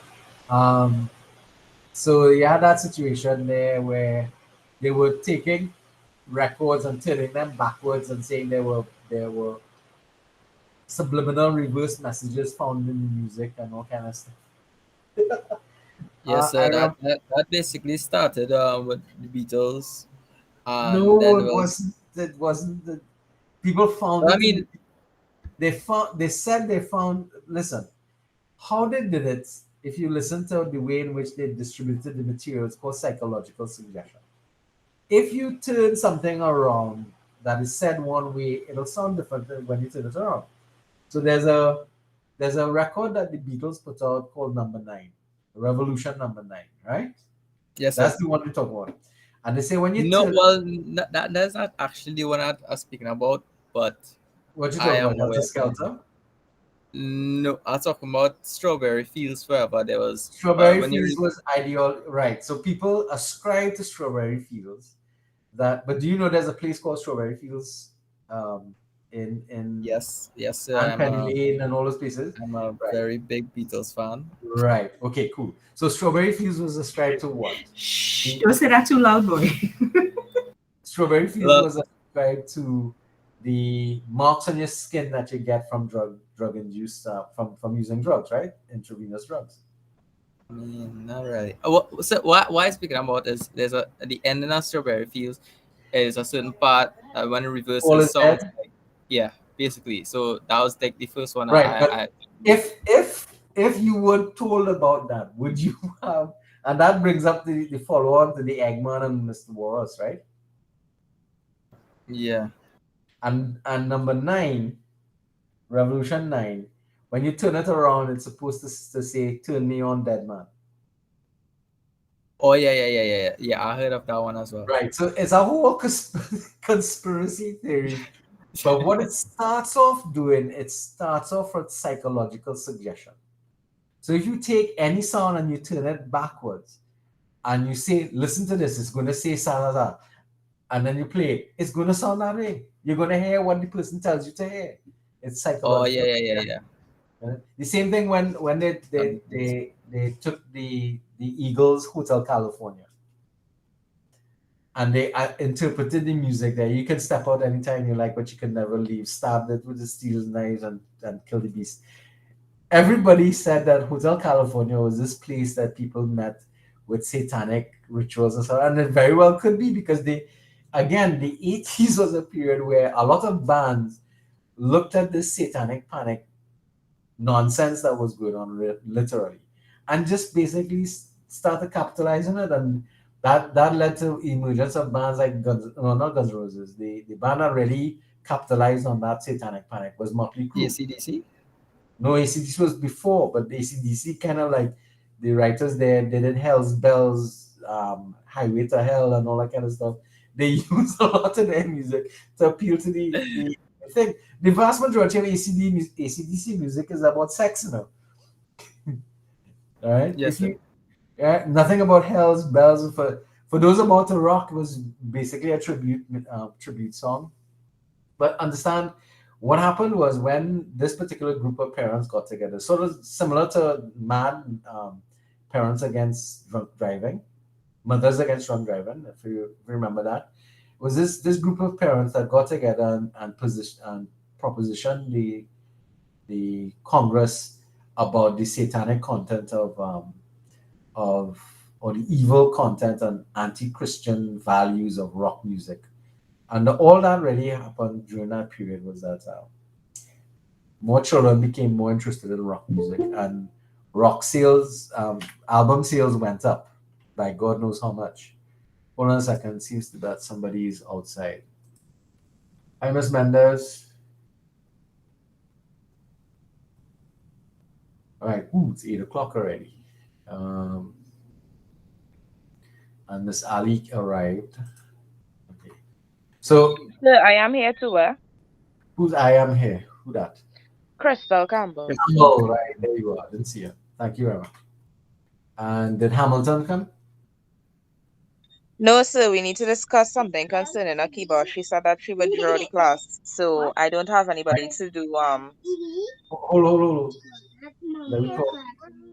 So you need somebody to be reassigned to you then. Yes. Is she saying that she's withdrawn from the class? Yes, sir. She told me that this afternoon. Because I looked on the system and she's still in the class. Well, she said that she's withdrawing, so All right, yeah, so she told me that today. today, what chapter are you presenting? Chapter 2, understanding others. Ooh, you need help now. Hakeem, you wanna shift groups to replace Hamilton for presentation 2? So that is very recent. Yeah, just ask it. No, you don't have to say yes.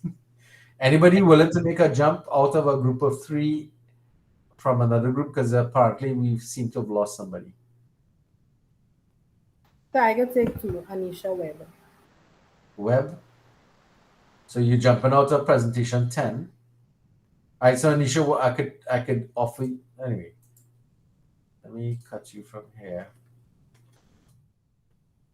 So Mendez and Maharaj, Soraya, Cassie and Soraya, you all just lost a member, okay? I'm not gonna take her name off for now, okay? Okay, sir. I'm gonna Anisha, I will take your information and a little bit, okay?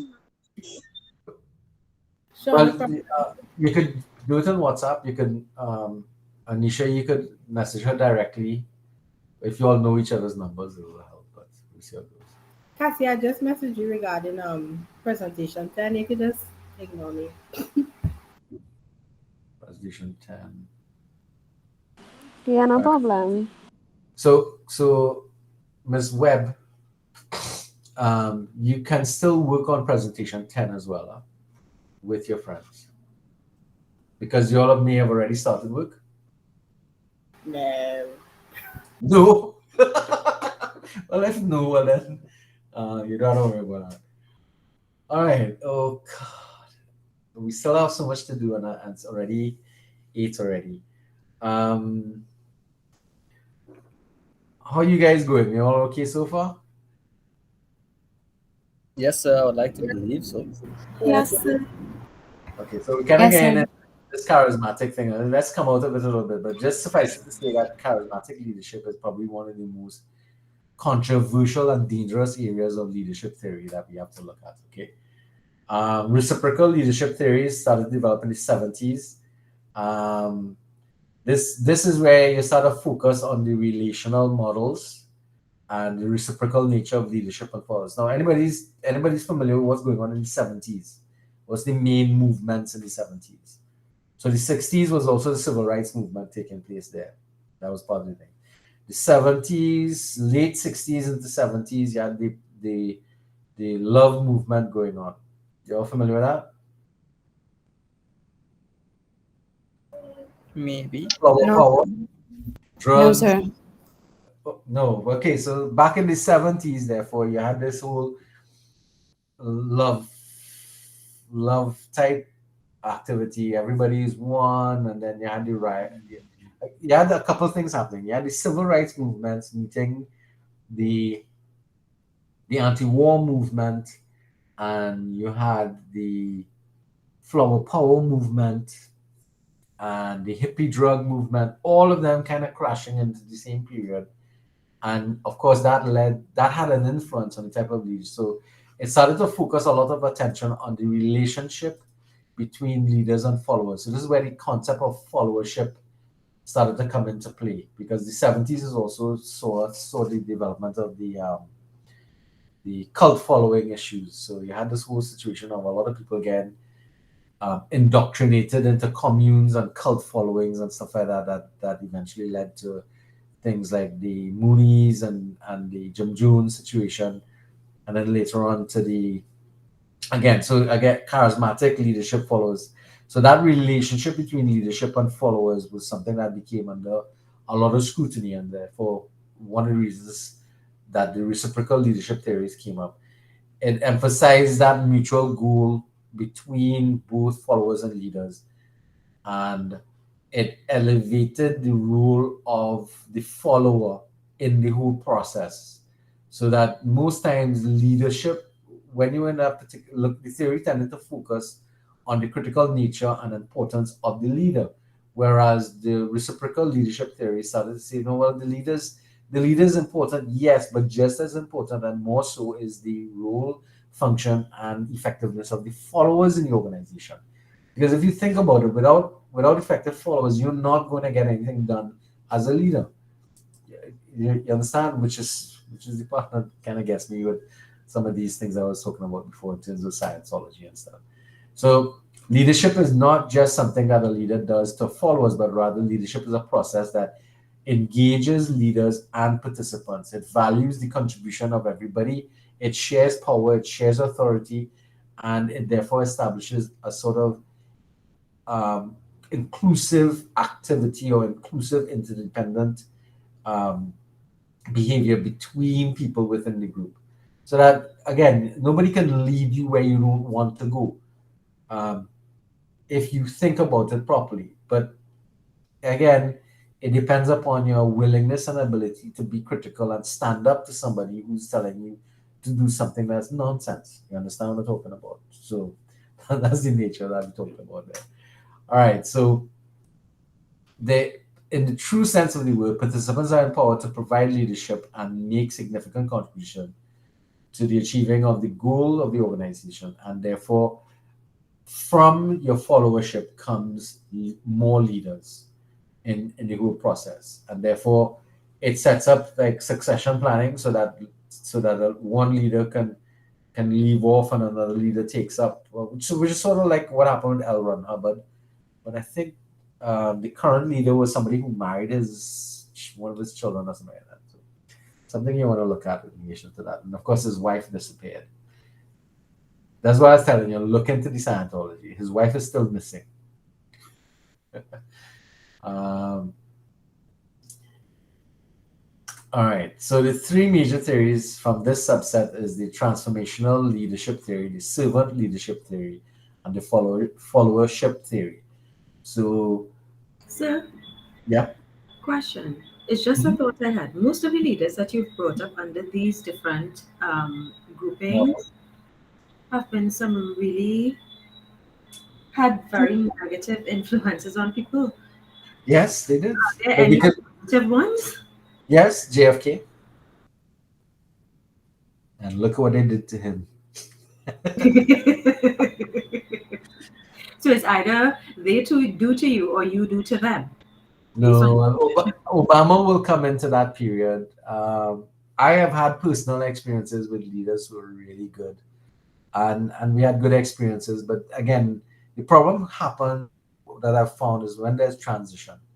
When you transition from one leader to another, there's going to be fallout because the styles. Like, I don't know if you're all aware of this, but the current president of Costart is getting ready to retire. She's on retirement leave. That's Dr. Paul, right? You all are familiar with that, correct? No, I wasn't really aware. No. So No.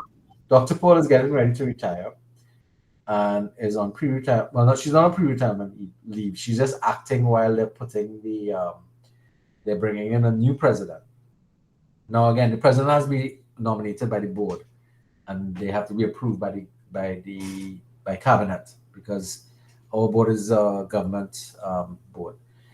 So what happens is when a new leader comes in, what you have is a change in focus of organization. So the translation from one to the next. Now, Dr. Paul is a type of leader who's what's what I want to talk about. She's that visionary type of person because Dr. Paul was involved, like myself, back at the very beginning of the process of getting COSAT going. In fact, back in those days, we didn't call it COSAT, we just called it the National Community College. And we worked together during that period to help to develop the college across the board. She went on to do her doctorate and studies in the community college building thing, and she drove on to become the president eventually. Along the way, of course, there was a lot of fallout with different people, different things happening. At one point in time, I was an administrator, and then I don't like the administrative aspect because of the nature of how organizations work. And I stepped back into lecturing, which has always been my love. Always enjoyed teaching. And the transition period is the problem that most organizations follow from because there's a lack of succession planning. Now, if you think about smaller organizations that are family led, you'd see that there's a transition that usually takes place from father to son to daughter, that kind of stuff. Anybody works in a family run organization here in class? Not works, but have clients who are. Right. So you'd understand that a lot of the only way to access leadership positions in the organization is to either be born into the family or marry into it. Correct? Yeah, they always have some form of business continuity planning, succession planning in place. Right. Right. But that's something that only recently started to happen, especially when business started to get good. Because it don't make sense keeping our business like going bad, right? So it means therefore that you had to try and develop your skills in that thing. If you were earmarked to become the leader of the organization based upon your marriage or based upon you being born into that family, then that kind of goes back to that whole older structure of leadership through birth, right? So you're born into a leadership position. You follow what I'm talking about? But the idea is that yes, you might be born into the position doesn't make you a great leader or a good leader. So you have to train people and teach them the business and start to develop them in terms of understanding what is leadership and how it works. The important thing though is that a lot of leadership operates from a very personal standpoint, and it means that people who become leaders learn their leadership traits or skills by observing the leadership under which they operate. That makes sense? And therein lies the problem, because if you learn leadership from somebody who's very what's the word I want to use, by kind of like an X theory leader, where my way or the highway kind of behavior, and firing people left, right, and center, and cussing and carrying on in the office and that kind of stuff, then you're gonna generate that kind of leadership behavior from the people who are following, because they're gonna say, well, my time will come and I will cuss and carry on and jump up in a board meeting and off down somebody in the thing, and I'm actually talking from Not experience. all the time, sir. Yes, I mean, I beg to differ, sir. Because sometimes you may have someone who's being groomed for a leadership position, and they, to the back of their heads, are saying that is not going to be me. Right, and Because unfortunately, their personality is completely different. So I guess correct. And on the individual but without proper um, guidance. guidance and learning and educational opportunities, the realizing what you're doing is going to be problematic. I mean, leadership is not. I see this thing. A lot of organizations have grown from family members developing an organization. If you look at this from business perspective, because you own a business or started a business does not necessarily make you a good leader. You had a good idea, you started with and you ran with it and it became popular, and you established a good business, but it does not make you a good leader simply because you're in a leadership position. There's a difference between leading And being an and entrepreneur. being an entrepreneur and being an owner. There's a grand difference, and that's something that some people don't grasp. Leading means inspiring and moving people forward to accomplish a common goal. But being in charge of something does not make you a leader. You understand? And that's the whole positioning and understanding you have to generate, because the I've seen. I gave the example of jumping up on a board team because it actually happened. I sat in a board meeting with a number of people, and somebody didn't like what was being suggested by somebody else, and a vote went off, and the person who lost got upset because they were the managing director. And the majority decision was not to go with the idea that the managing director came up with. But because he was the managing director, he said, literally, screw what I do, what I want, and he jumped up on the table and cuffed on somebody who decided to see what again. And that is what I'm talking about, because the persons or individuals rose to a leadership position because they were the visionary in charge of developing the model or developing a business, but then they don't have leadership qualities, or they didn't develop our understanding of what leadership is really all about. Did they last very long in that position, though? Yeah, it's a massive family business that I'm talking about. I've seen them operating for a while now. That was I'll tell you that was Amar Motors. You remember them? They, no, and they failed eventually because when the father died, the sons really didn't know enough to be able to take over the business and run it. You all familiar with them? They used to own Toyota. So I believe I know of them, but I don't know much about them. Right, with that But because for they me, yeah, but for me, I have the for me, I have the opposite experience.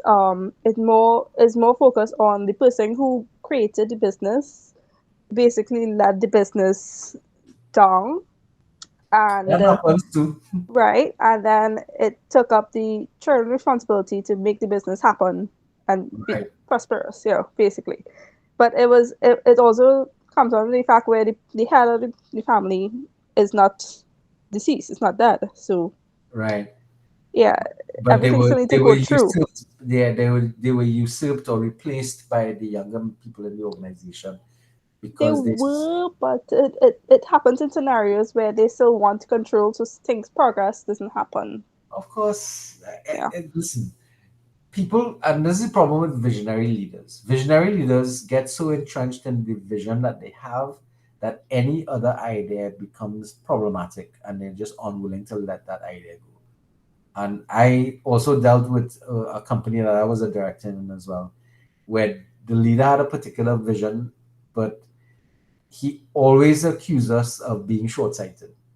The problem was that he, the problem is that the vision required certain steps to be put in the way, along the way, and he kept on making decisions that circumvented us getting there because he was jumping the gun too early. So he didn't quite get the and this is the nature of visionaries. Huh? They're good at long-term pictures, but they're real bad at day-to-day management requirements and running a business and administering a business because of that situation. So um, and again, the whole issue comes up in terms of what does where the whole study of leadership goes is all these different theories that came up. So I need to cover these theories quickly because, or do you all want me to pause here and we resume next week and try and wrap up the two chapters together? Because I'm seeing that we're about 10 minutes away from half. That sounds like a good plan. All right, because I know next week we could look at it. Let me just look at. All right, so the transformational leadership theory. That's another theory that developed. So what we're looking at is the historical development of leadership and the nature of how the theories. If you think about the theories and the ideas, they're circling around commonalities and they're just increasing awareness and ideologies coming up. So have a look now at the rest of this presentation before you all come to me so we don't have to spend a lot of time going through, because this chapter really looked at the evolution of the various theories of leadership as it evolved over time. Making sense? Somebody wanted to ask a question there?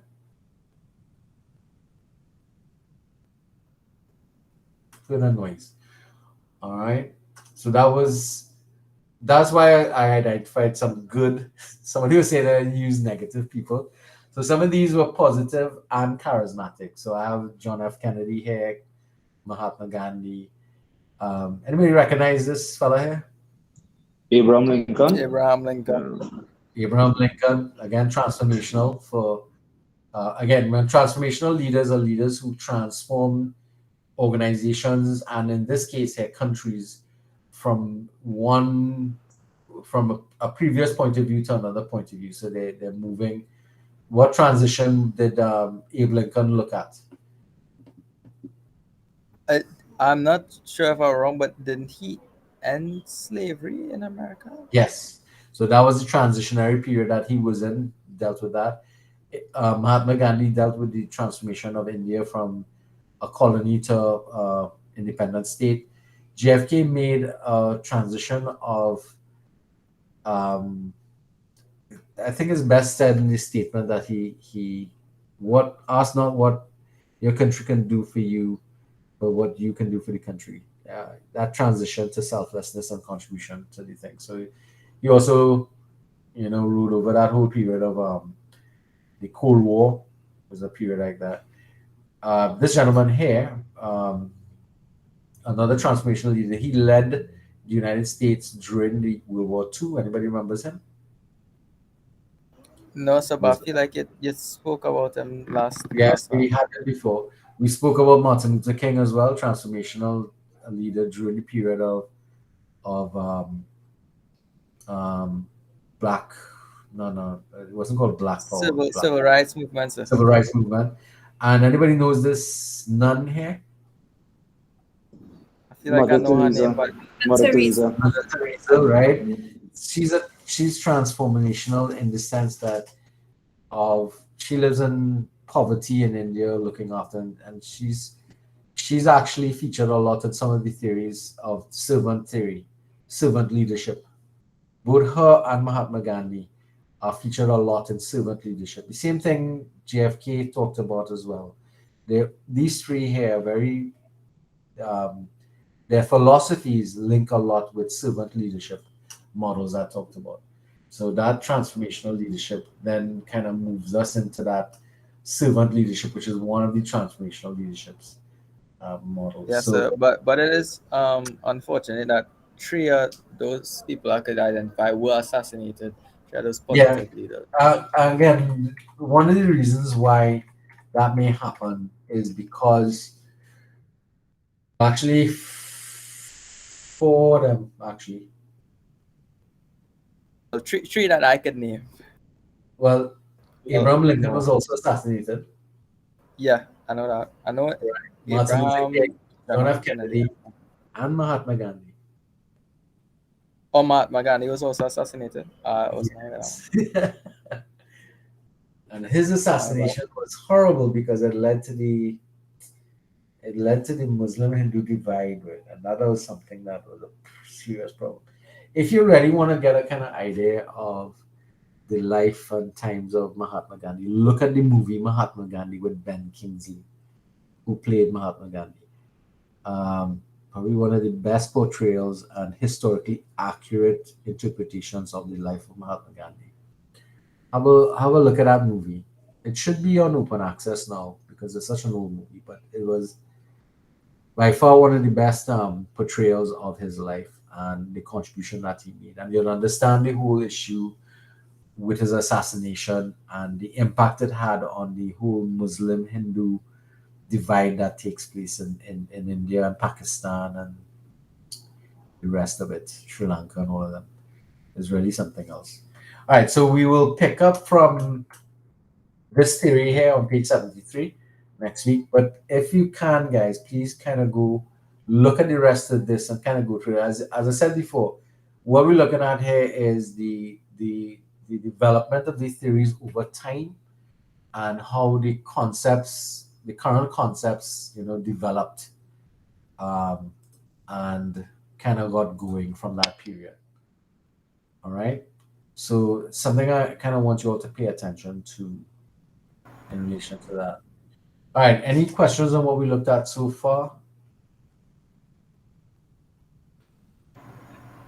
No, sir. Okay. So Miss Hamilton hasn't yet messaged me about that idea. So Miss Campbell, keep me apprised of what's going on. Website for volunteering. Sure. Well, she did message me tonight, so if there's anything, I will tell her to message Okay. you and let you know. Miss Campbell, I'm not hearing you well because it sounds like you're either driving in a car or you're in front of a fan. Crystal? Oh no, sir. Sorry about that. I had the fan on me. Okay, all right. Yeah, so say what you were saying again.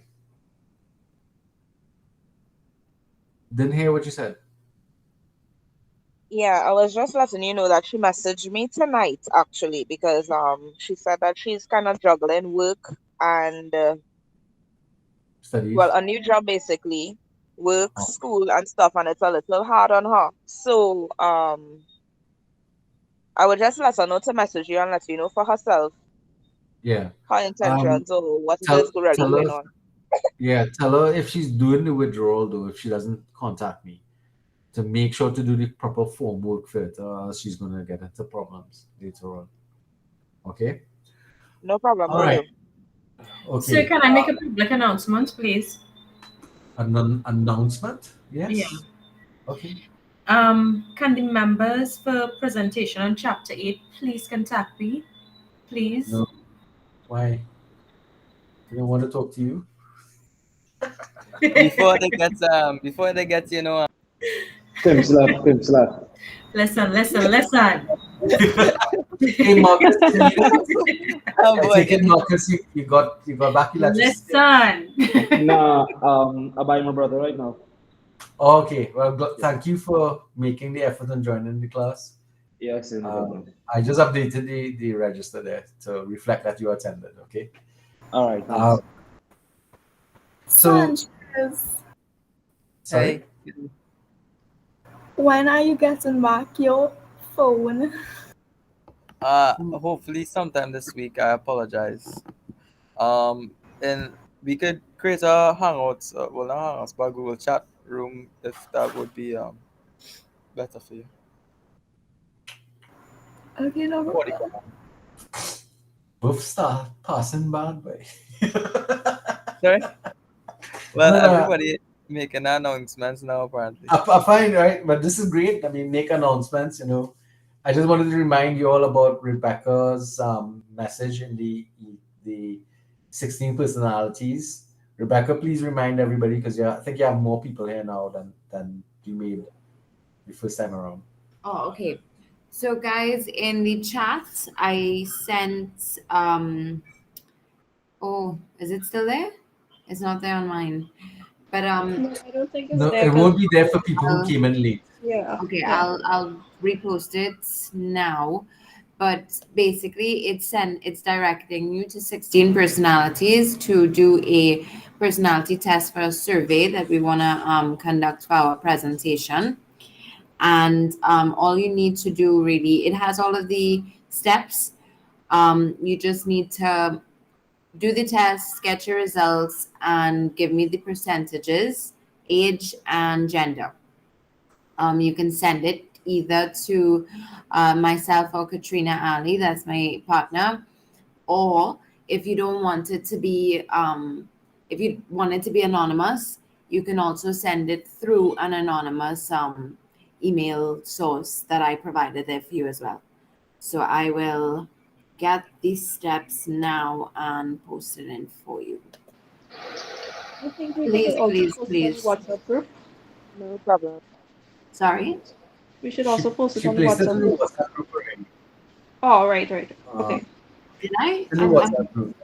It might have been, I no, think it might have been showing it to you first, sir. So I'll post it in the WhatsApp group. Sure, no problem. Okay. So Oh yeah, just I'm when not you're- seeing it actually. I'm checking the WhatsApp group now. Yeah, because I believe a few people have already left the class. So, Okay, yeah, because so I'm only seeing 16 people right now. Well, 16 others. So, yeah. okay, so just let me know I when have you see the it. WhatsApp, it says 22. Yeah, I see 22 as well. Oh, okay. So what 16 you watching? Y'all got it? With the two links? What's the recording? Whoops. Yes, you're right. Pause the recording is correct.